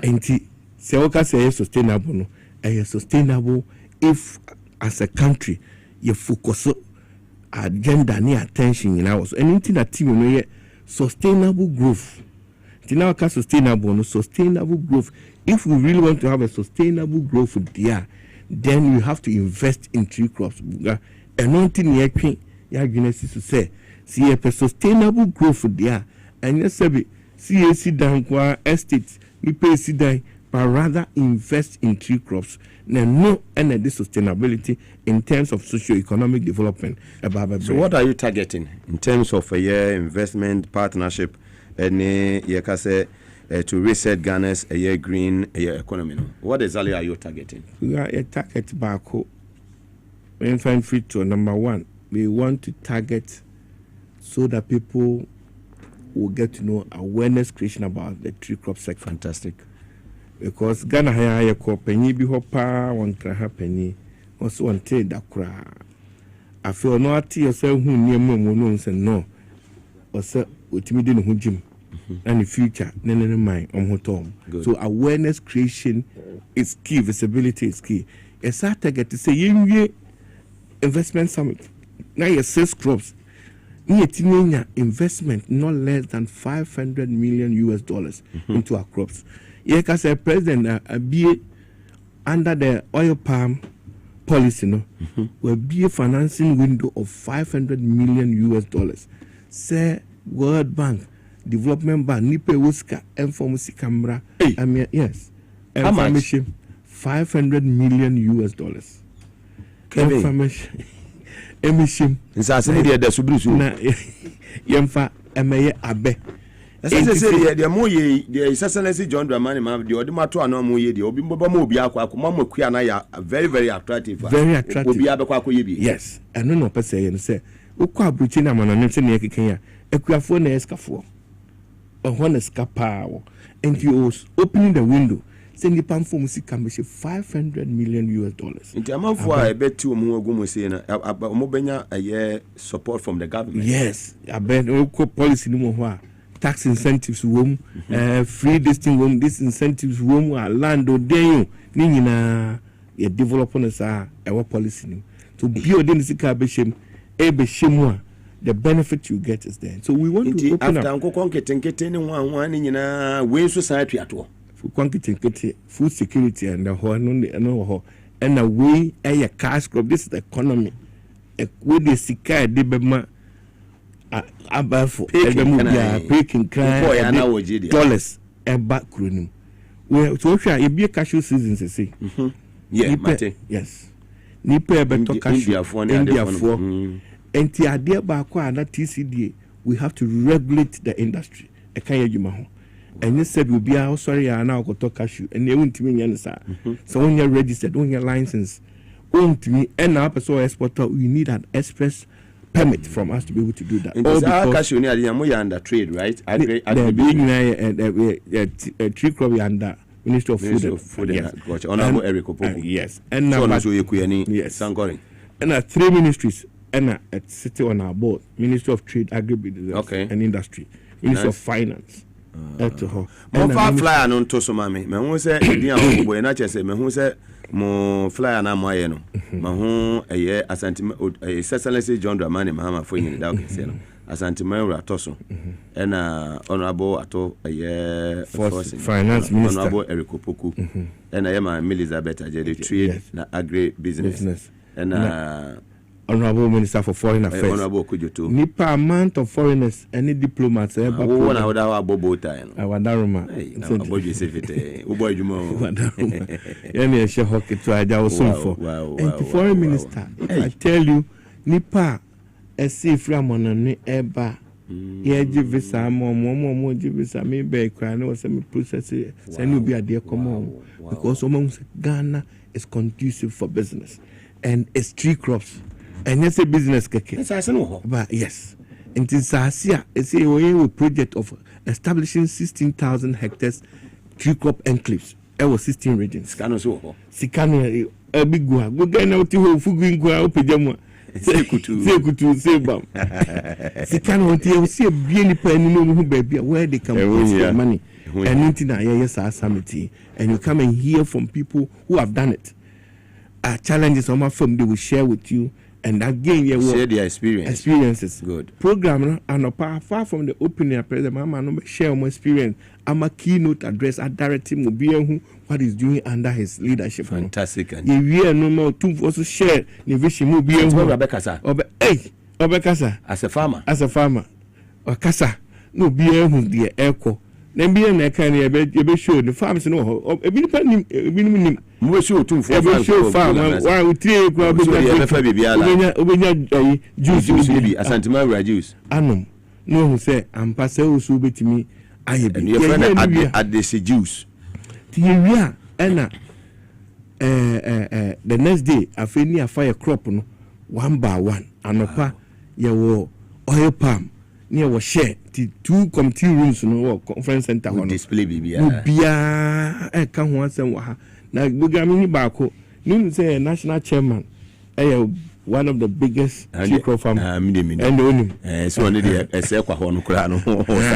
so on the so cashew mango yes so baba share experience chief of staff so honorable Julius Dabra on say bad mangoes there from place money be akwanche no enti young ways we were there second day na ya make kan ho asem women's day women in tree crop also a ma ya na mo value chain you be down omadi ho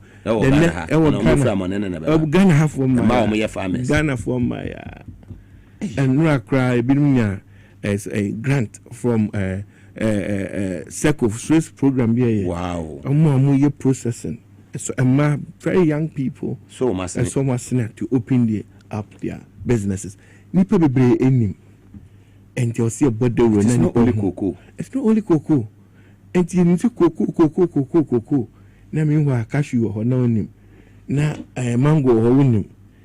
coconut wɔ hɔ na coconut nso tɔ ne boɔden wodua ne baabi nso yie biara ɛyɛ yie ɛnti koga adwuma no yɛammɔ dawuro ama nipa ho a ɔmo nte aseɛ na awia in the afternoon of all the days is called investors forum nti wo a pɛ sɛ ɔde wo sika bɛwura mu deɛ ɔpɛ obi ne ɔde aba no abɛboa no we open that forum ama ɔhu what is there if it's land deɛ ɔpɛ sika ɔmo akwan a wobɛfa ɛzemfoɔ hwan ɛzem bank na kyerɛ sɛ dr ɛyɛ slide tɛtɛ ɛyɛ sɛ mensa mu nyinaa ɔne ne deputies no bɛba mu nyinaa ɛzem bank ɛyɛ anom hyɛ o wɔ trade wɔ ano ɛyɛ anom sɛ meboa ɔmo nyinaa nsa na wakɔ DRPC trade for kyerɛ sɛ ɛyɛ whole sector ɛnyɛ yɛnkwa yɛntimi nyɛ ɛsɛ mago mu nyinaa tuatua mago no mu nyinaa tuatua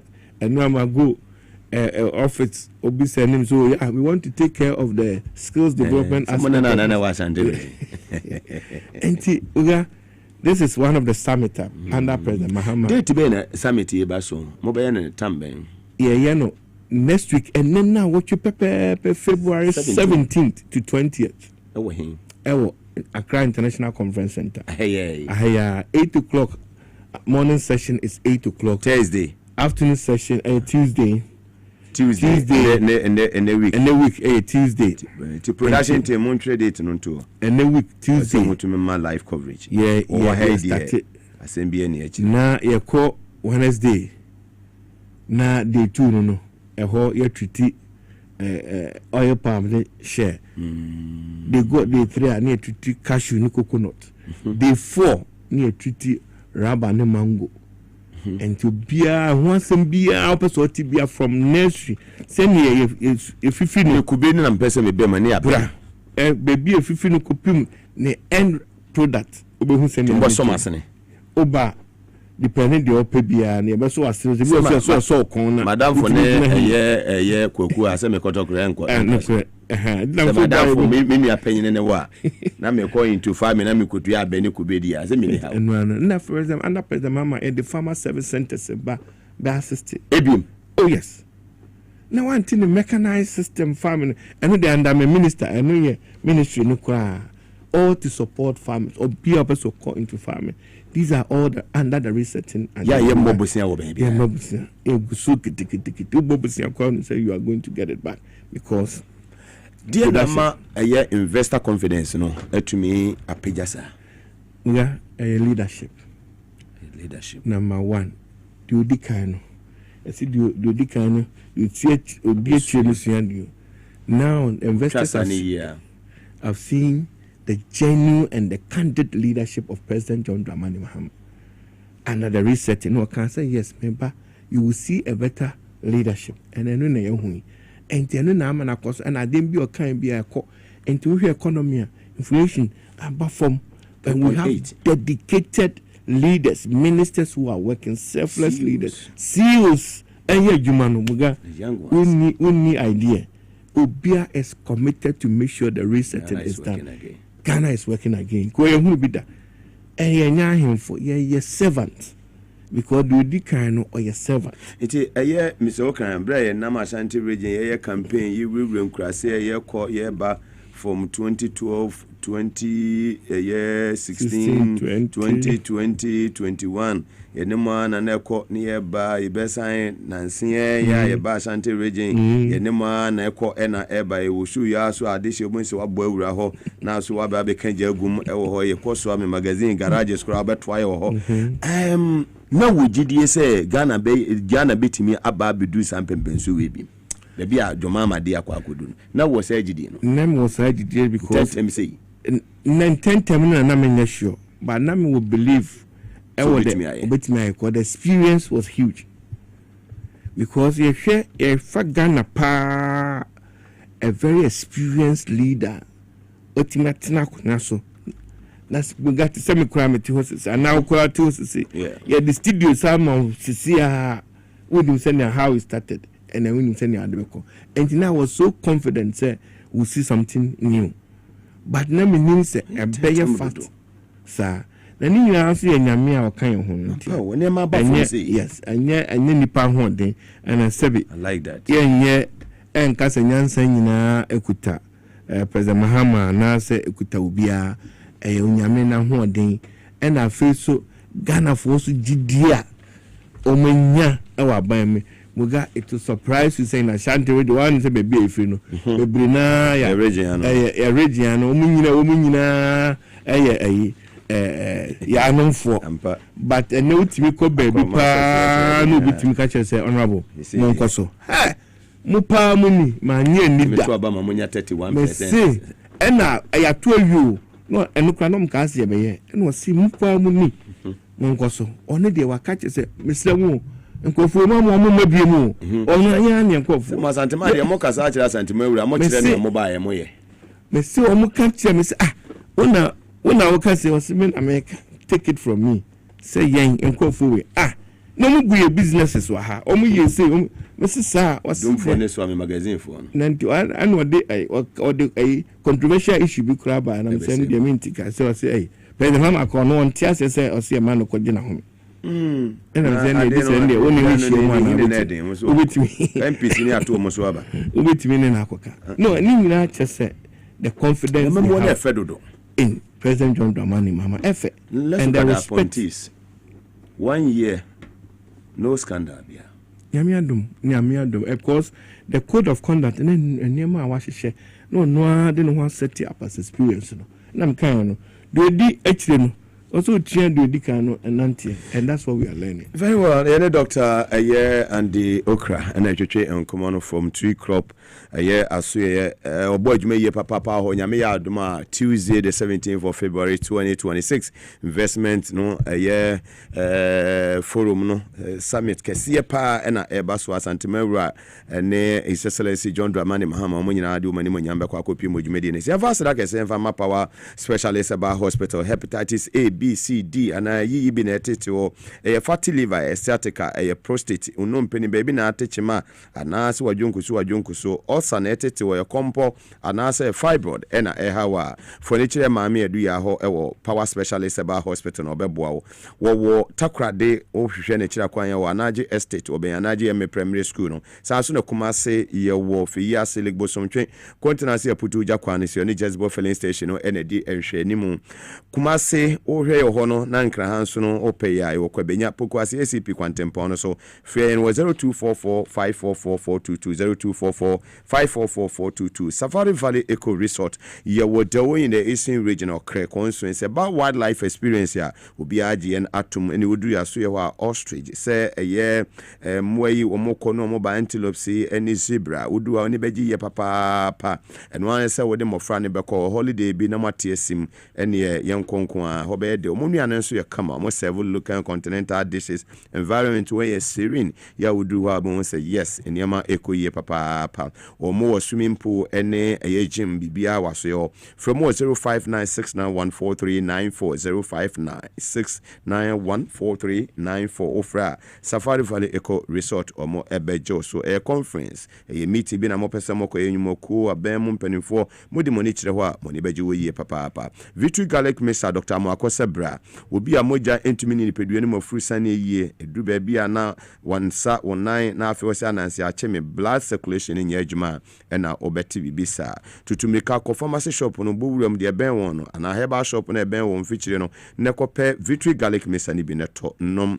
ebetumi aboa ama bibia so etumi akonkan ama ni pedua no obi a wontumi ni die wonu mu ato bro ni beka loss of appetite wunya Victory Garlic ni bia ebetumi aboa fe Dr. Mwakon 0242545633 0242545633 ofra yebejo so as natural mineral water insuni eni Dr. and the okra ba ye wagene de kama yenia yensu bra 37 Abebrese Street awo su the heart of Accra betubi never call also koton dudu bia opebia obenye bi ewo ha be ho Mr. Robert sanso na wo frɛ Clifford on 0596273546 0596273546 ofra dudu bia opebia on sabetumi aka Malcolm Show bia be wura bia no obenya X natural mineral water ni bi ato Medimosis Clinic and Herbal Center so te chiri wasebra wo the lift capsules and the aba na lift capsules no ebetumi aboa Many peduano, et me aginasu ye papa, ye juma bois ama liver et me a function ye kama.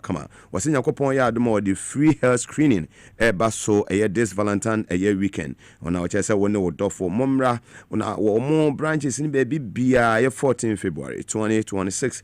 Now denta a Jeko Jokumasa in a Makoko Bain at exactly 8 a.m. no masha sequisi 2 p.m. Now say Brano and Chaco blood pressure mount was sent on sono yebe, Sibia a kama a cleaning a cleaning at the amount. Bearman prostate no na ya so on top monahwe say eja obna do bese osu bi atua mienu emi mo kakra hwe say bibia e kama na ana bibi fufu bia ba betum fibroid na ho so no ya hwe say bibia de da na kwema na wunya ne babia Jesse Moses Clinic and Herbal Center Divine Hope Herbal Center omo de otwa herbal powder na e de abadwa so media no e wo hen media hye me botum eno ebedi masema mame otwa herbal powder ebedi masema mame ene say eye sexual weakness be ma wo ye mere wo mpem eno ye fanfa ye mfichiri wati asi atankolega bigger the capacity mind otwa de ebedi wasema ma koko esi ubebi ana epese fifi ubebi ebedi wasema ma waist pain e ma ne mema ebedi wasema ma menstrual problems ebedi wasema ma low libido umu amatenka no ewo form no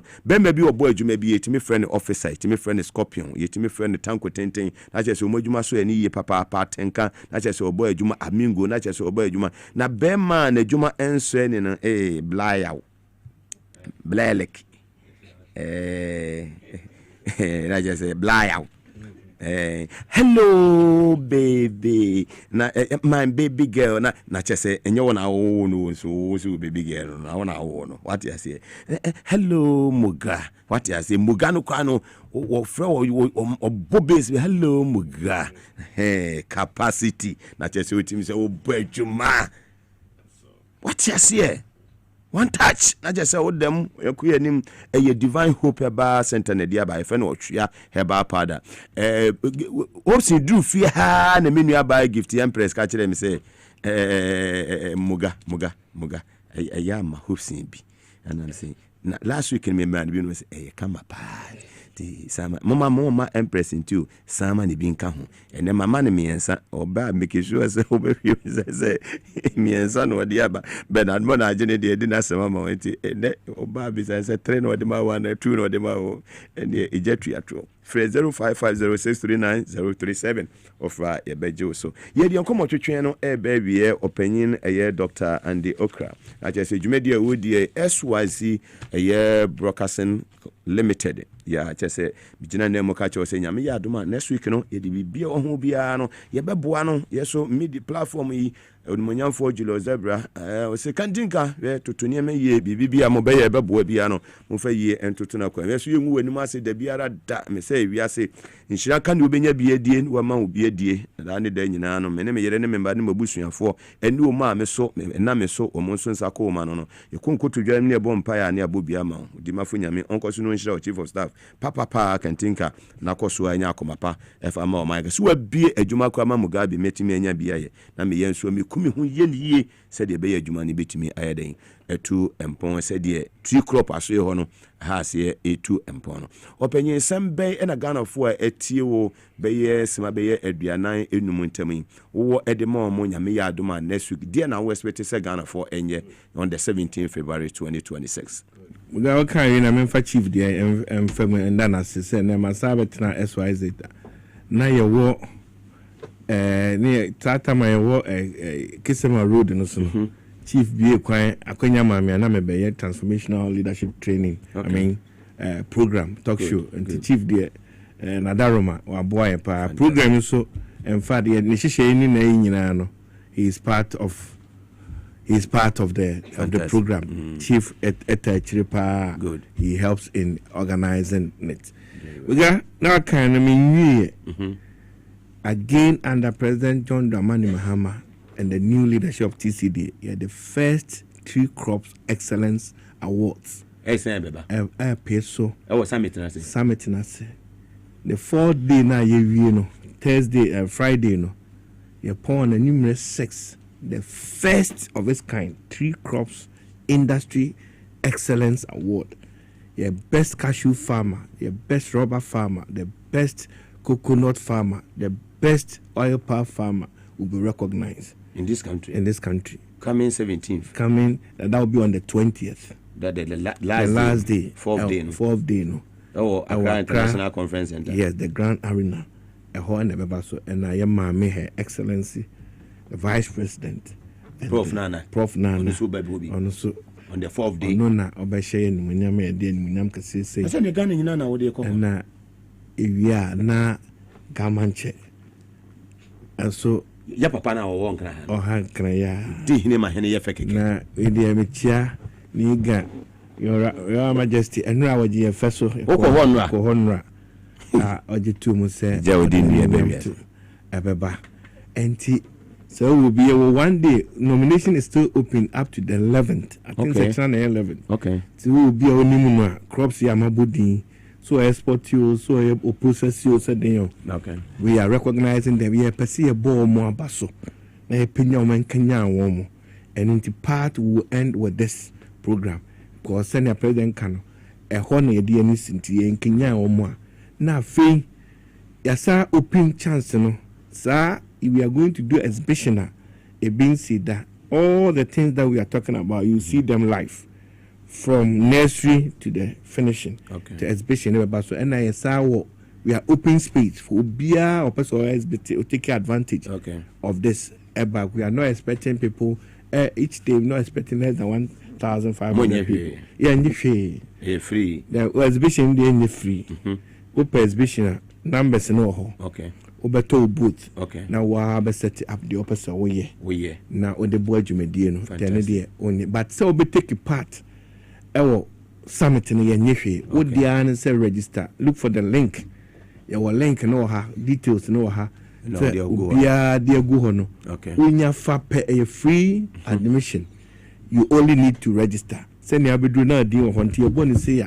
Tag amount no room tag ni ma wontimi match say when you register highly security zone foreigners doors ho anti national bambo hu here until they will take over the place the mestre say nei what time I be register so din be kom nko u be duru ha ye mpamo ba yen serve omo a register wie no na bia na ayema so a so ko TV na wo sign by name TVS yes. There's a TV keke. It's over here TVS and you know and they were time. Okay. The contact in what TV so you display with TV. Offer contact again. Social media platforms of TCD so ubenya also. Link simple link and now website or how obetimi details in egu akọ abafu me na fa pepepe and on that day oba moga ebo moga na yaba moga this is what we have and I feel say the ebetimi ayama Ghana for any thank you na nipa emra metie no muhu so bia na me put and say those in the public sector and yes or private sector young people especially you need to come for the summit to get some of these ideas to create job for yourself and for the others. Timoya ready I said that and yes that now and paying for boy from here be on yes so I was so what me dey yeah oni manyam aba better ejuma e ni abetra se na fe din komo an kasa wo fie what you say nyame asumdwe enka on penifo a ehwe wa Asante region ye oni manyam for Ohinajikum ene ye papa ye Frank Mensa munyina ya jimo so ye dan ho aba ye ba ye ne enua Hobson adoye ye ba be twetwe nkomo na ye de atrase no show ni ye super ye ba sisia.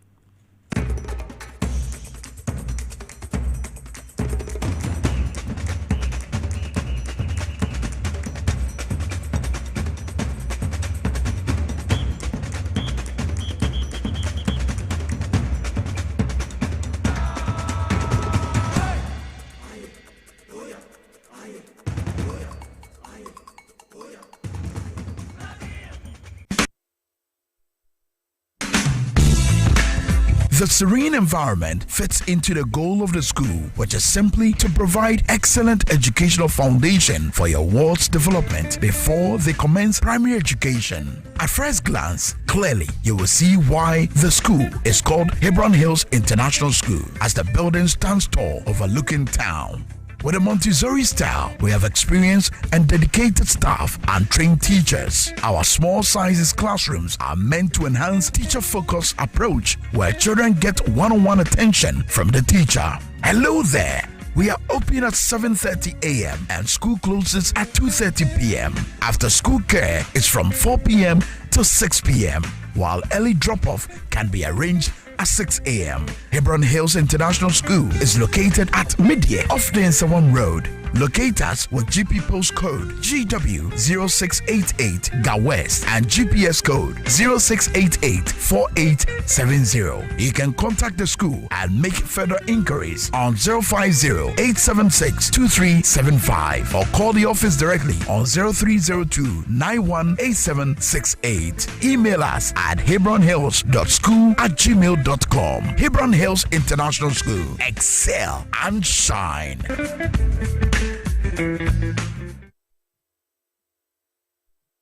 Obrebo eye adwumada eboa eyam aduane eboa eyi nsa free ni peduanim na eboa woni pedua ma etena ho yie nanso wonim se niema a yedi na yenom timi ma brebo ye adwumaden sen pote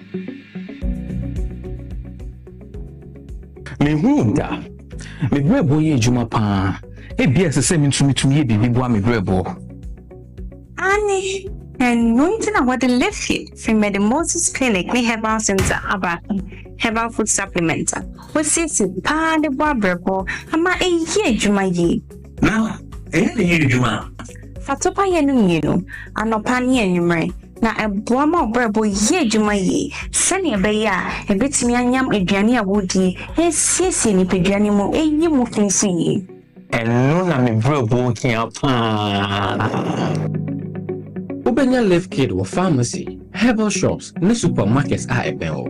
Sa wo pedu do so to a 0244 06 8447. Left Kid, wa wo brebo, wa wo ni pedua. Edro yi enye ma apemfo, e ma ema omomanofo, ne mmofo a wonya mfie dumie. FDA age dwedie krato yi atum. Ifo kra na menyisika, edia ye mefui. Ehin fapa na menya bosia edi atre medwuma yimu kai kra mabre menya bosia ato taxi fofo Suhum Rural Bank Suhum Rural Bank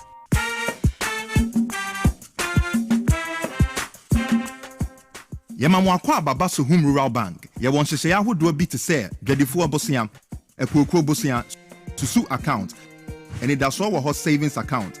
Me bada chain savings account. And then the keka home. First Suhum Rural Bank was 034229186. Now one so what to miaka say. Suhum Rural Bank. Ama ene mayeka owner. Suhum Rural Bank. Enti me pa minie. Suhum Rural Bank. Growing our heritage.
Makwaba deba TVS was Tana Power 97.9 FM. His Excellency John Dramani Mahama will declare say Wednesday be a fugu day.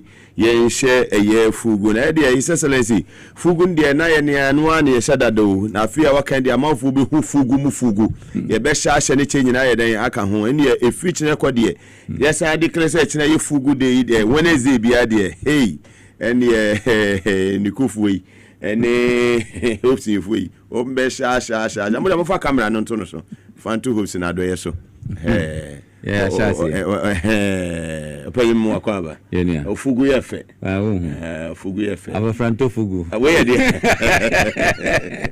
Your friend afa franto fugu. Afa franto fugu. Yes. Fantastic. And then the boni jasu. We me third interview 101 ko say ana me be kono. And the can be a quaman, say, and I was uncle be ashy wabufu. And I will share Medakabaje, a cocoa way, and no one's any cool rules one. And no one's a make or kaya or Mako could try the to a ye cancer fufro. So, ye, sir, your blogger see near daddy, or more careful, or Nadian. Cause we say, Cocoa farmer. Kwa demande bibi wona fomu a miracles abaje wo fa ho ben onya farmer wo fa ho ben fantastic eti mokoko organize mu full soldiers yenka se program ni ho na wie ya mefa kanisen honorable Eriko Poku ho adam se na koku nsensemu yi ana no chechire mu wose time a omo kasenga se abatimitwa farmers no 6500 no Satem na koko no eye $10,000. It will divide it. That's how they multiply by the CD rate at that time na. Na as I say, bottle back could be anobeye to say you can say 9,600 Ghana cedis. Eti ebodiano eya na ban who try to be 60% or 70%. It means say which mumiensa now the two e dey ama eyi. It is 9,600. That's what Muka said that time. Because he said a buying 6,500. No budika. And then people for Babet and they say, or Muka say, or Mubaye. Wouldn't it be? And then Medu say propaganda. Medu say world market price at Tiaba from 10,000 at Tiaba 4,100. Hey, 60%. Mina make a show. At Tiaba 4,100. It is a Uya calculations now. So bankers okay, maybe. Me interest cocoa farmers mo amon gongo to mo dia wo de bottle back wo de 2,800 ne beba fie cocoa farmer me na make a chiro ana jo mama to ne sen enso so wa maintain ayi na wo de to no enti say no aban na ekwakope bosia de aba be soso aton syndicated loan mo asɛ no wo mo asɛ no yanom because mo kwakɔ bo bosia montiman surprise beans no eti edwan se ye roll over sa etu omo se no mon qualify enya de ebeti mama mu loan biam MPP fo ni twa sa me na me ka kire wo nkrofo no wo mo awie asaba begina honum ka se ana kokofo bre hwe wo ye kokofo ma se ohu MPP fo ni se omo ye evil MPP fo ye de yin omo ye evil hwe abranti bi wo MPP mu more fire wo ye wa be ye MP kra more fire edura wo di sika de me picture de ama ire so onfa nkoma nkrofo bi hey some go for no free Burkina Faso by no they cannot do foco me come oh me say me come on what ase kasa kire o ne yire no ne di e di ade wo no aye kwasi ada e freda kosua wow me come na hu se me di kasa eti sika ne me picture na odi kokomo obo say me yamba me bo mi to hey they cannot do foco me twabo money musa they can't do anything hopsine kasa no said this time we go mu party mo abodam hopsine kasa no mo bodam ye gina ye kire ya adwene ana me boa mo fa ye kire ma adwene wo susu wo kire wa adwene eti odo no wo gogo kase ye gongo bo bi to me wo gina ho na sankofo na mko han wo mu no wo mo asa twobo ho ba be bo mu to agufom o mo bodam hu me look omunimo wo me obi MPP ni bia ni ho betimi ni o the hopsin MPP ni bia adena me free Agno state hopsin me free Agno state o adoye We Paramount Chief, you friend talk with three. The heavyweight champion. I said I say grab me because talk with 50 gra. Dollar man finish on we are friend. In some who near no mudin. So netian. But Pokwa pia for 700 no. We nipa bi ho mudu level bia 700 no nipa tra ho. O mo boda me fi wo. Nipa tra ho. Me fi wo mo. Na omo no nkomo beti mi ankomo kumidi dada wo. Oh long. Eti emre bia muguso a mo sesika mo ye mo pa kire sen. Moga enya zemni na mega wo. O minimpa. Minim. Sabe kase me din sebu gwa bonten pa wo. Amofo be bi o mo anu akase nkrofo o mo pedien. Minim de obetimi aye. I trust you. Na me meka me say sa branch no oye MP ne yire ne din dia kotua. Onye careful. Me hope say mo boa. Na wa ungi datu nuvama. Now has all. Now gbagofo obi free Burkina. What say yes here won grofo bi obo tuo pa no wayira. Ngrofo ni bi no magogo. Just imagine ska o me charge omo. Edno esisi ka puduo pa de man e so ofa konkomo omo no. Na mo nkyem bebi me ba betwam omo ni musa obo hu mimpo. Mo pente me picture de amano. Me tell no mu je ni say feature no be da ni nsuo na da so. Obo hu. Omo nya careful. Minya. Famiko rules we na. Na o de bin si na. What my maintenance rules no. Fantastic. Oh say every from the way we behave no. So I mean say why nya botra. Obeka se mama emre bia no ebetwi wo. Anya sanim. So hunete no. Now, mo se mo ye interchange. Mo drop plan. Some mo ye 40 interchange. 40 no. Mo kwa jiska 750 million. Say the big kwa ye sa interchange no. Ye the big ye in sawom kan se ofanko in sawom kwan ene other projects e ka ho. Mo ntima nye ade no. Sika mo kwa jisa mu de kwa ye ade no so a sika ni ho. Sika ni fahi. So obeka ya yi ofanko in sawom kwan.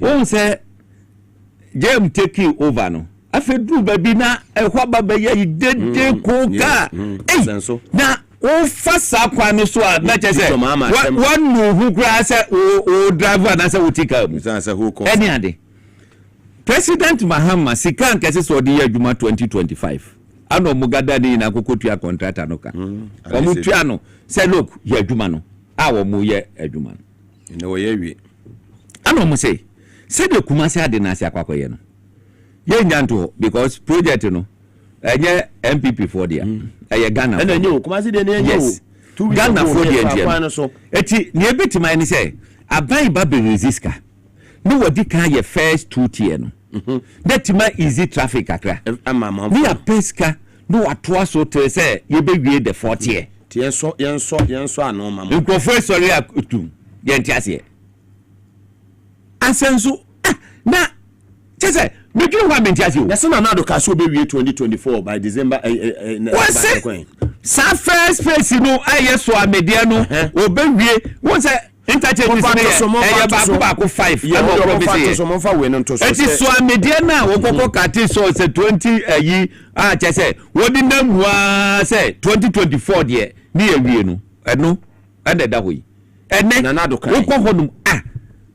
Me wo you know say beti we yidi akire wo so no beti we yidi akire wo yes Akufado assures completion of Swami interchange by end of 2024 that's right Ghana web and that one wo mo kasa asebo nyina wie na sa wuti wo wantimi anye project so no ye de no ye minister for what no ye can say wo di kan no ye deputy chief of staff ano mo de no ba works and housing ano mo yi no de call road sekwa ofi asante we mo de wonya akwan ne ma wo wantimi anye ene wokurum ni no kwa me aboja wode na ye voter e be ya asante o ye kwan no e de amom maka je wo be ya amom no wo mo sesen me se odi o di agrokra wonya no o me ya acha video nansa so on that wo mo se tu no mo mpe o mo se tu no o mo mpe ti o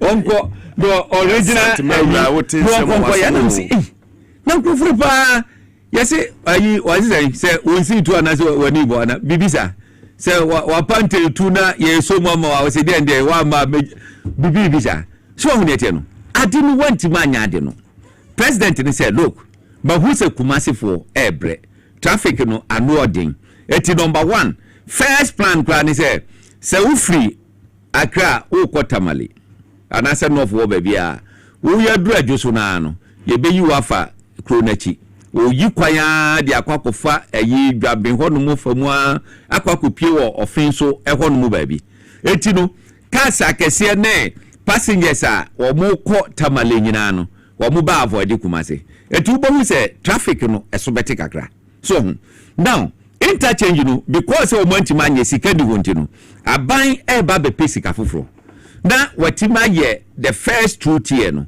na chese atimi a easy ye ka de say traffic kakra oko te say ne o maye no abosi okai say 2 tier kai ba ko nam suru esuru say ba ko nam asie say 2 tier wawie so wo ne tie no na udru ehodum a wo say yes ekwan yi dam ade de kai ka ho eti wo ye enu amaw na wo se wo ntiase chinchina ajiso okọ back to a year sika no mkokwaje no kra na to mahama kra den kra na nkrofu yi maja wo mo prosecute obi makwaje $750 million ye hu ba bia mudi afa awa Asante region ye interchange no yes ana na do adwiri kwan na gu ho ana chese obo ye hu ba bia sika no wo enne mwasanya no etutu ayampia ede amaba ni etimu Oma beno no tie people one ye leader CCI ye otimi tu sa mabunefo asemu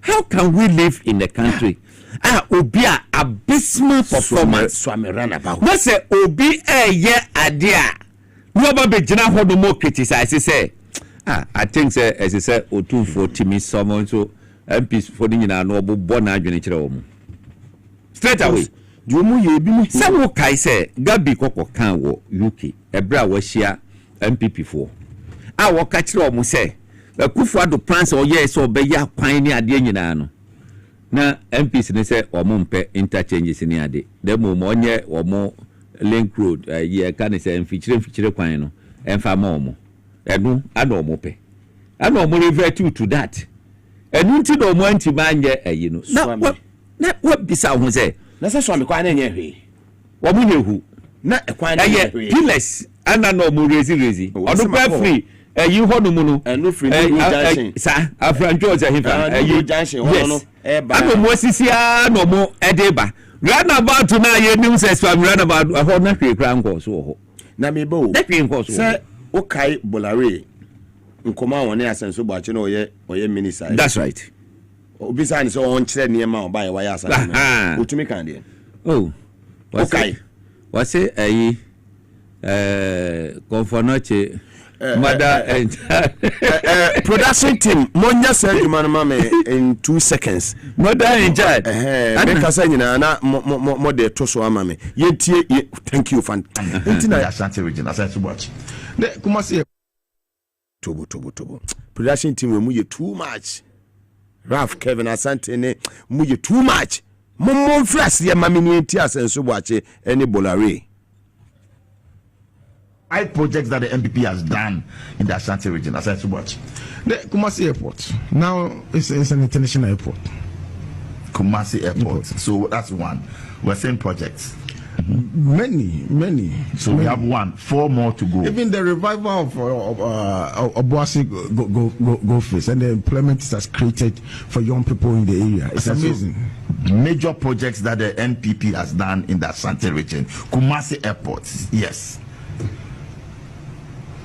I just mentioned the revival of Ashanti Gold. Oh, but Ashanti Gold was there. Yes, you are creating employment and all of that. But projects, monumental project that we can say, okay, yes, you talked about roads. We talked about Kumasi Airport. You know, people will also go and say KJT Market, Mahama did it. He did. So for you, 5 projects. You are a minister in the Ashanti region. 5 projects by the MPP. Assessor. I mentioned the Konfonoche maternity block. You're not telling me. Yes, which is currently under construction, which is it's under construction. Oh yeah, 8 years. It's under construction, but it takes time to raise funds to construction and all that. So, I mean, the most important thing is that it has started and it will be completed. Yeah. Yeah. No, we are talking about breaking the 8. That's why I'm asking you all of this, the implications of it. That and it's, so I know it can take 20 years to do that, but you want to break the 8. So the projects that you have.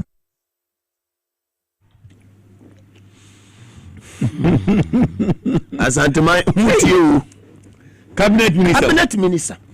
So cabinet minister MP for Bantama enti Ashanti Kokos MPs no oye odi atintimewo what is so am run about what is so na just 5 projects ne kata menisi kura kejetia mewa siwa airport ya yeke enye do mahama na airport waje yi phase 2 eji whiskato ho adam beti ye so on de no yi hospital ye can say maternity ayi awu kan ami nando yire say no Rebecca na di ni NGO yes amafo ye contribution and what they yes ade no Mozambique Asante regional minister ba ko na okoye no look your smile mo hwe wono so ne de no mame so eti who just 5 projects 20 manye obi abase wo ba beye interchanger o cement ase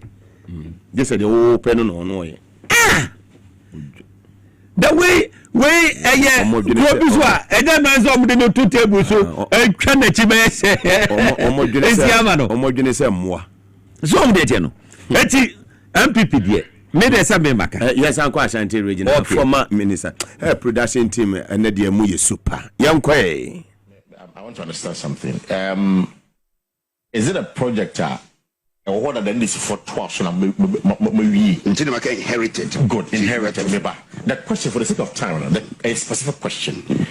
Jenna Momo Shasia within the 8-year period I can was then I'm Mobaya 2017.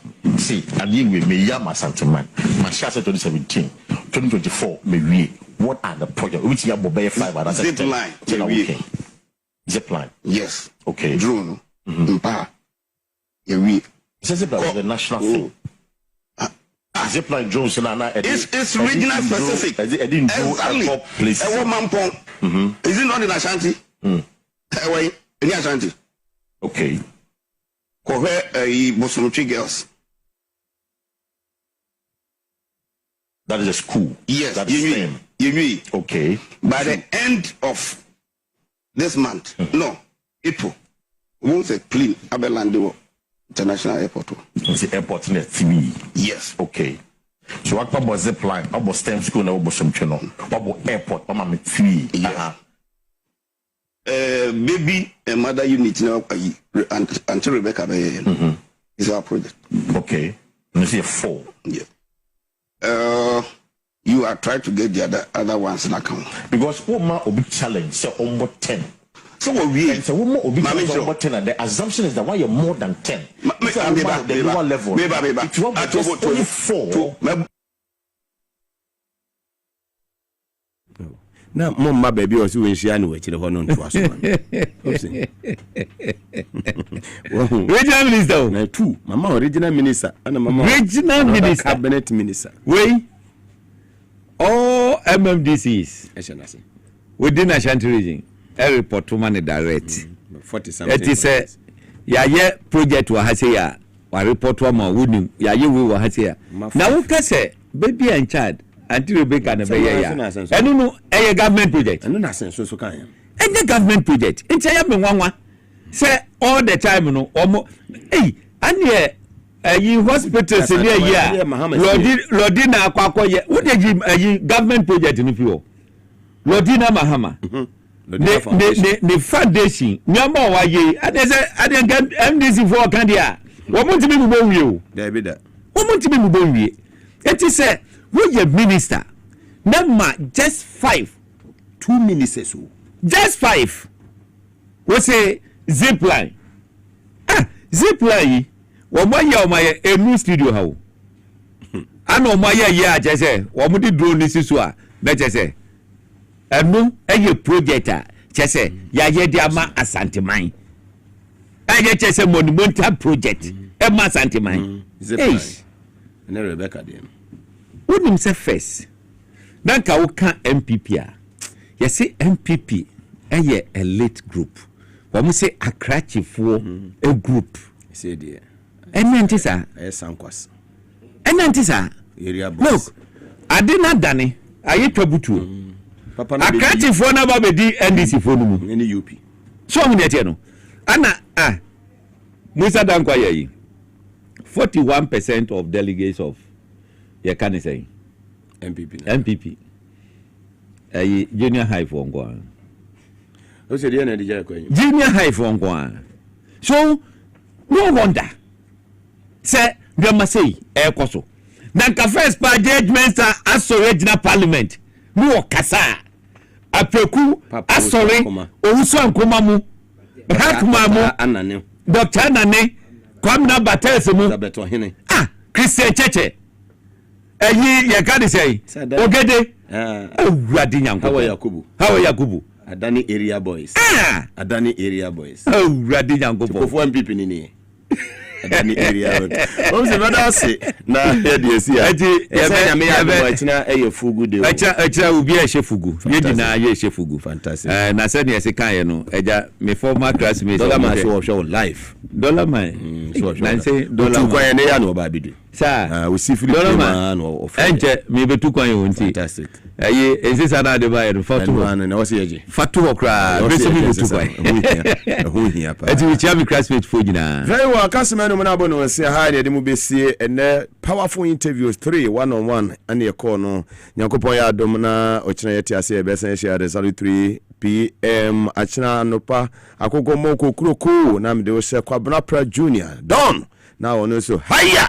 Na ode dwabo asujumedie e de abro yeso suye na chese no nsia kase yebo papa ya ijetuato mampoma akra kufidakon womo asese na o fe bia adene da sigo na nai womo ne de ebremo mema mo nyina mo eniti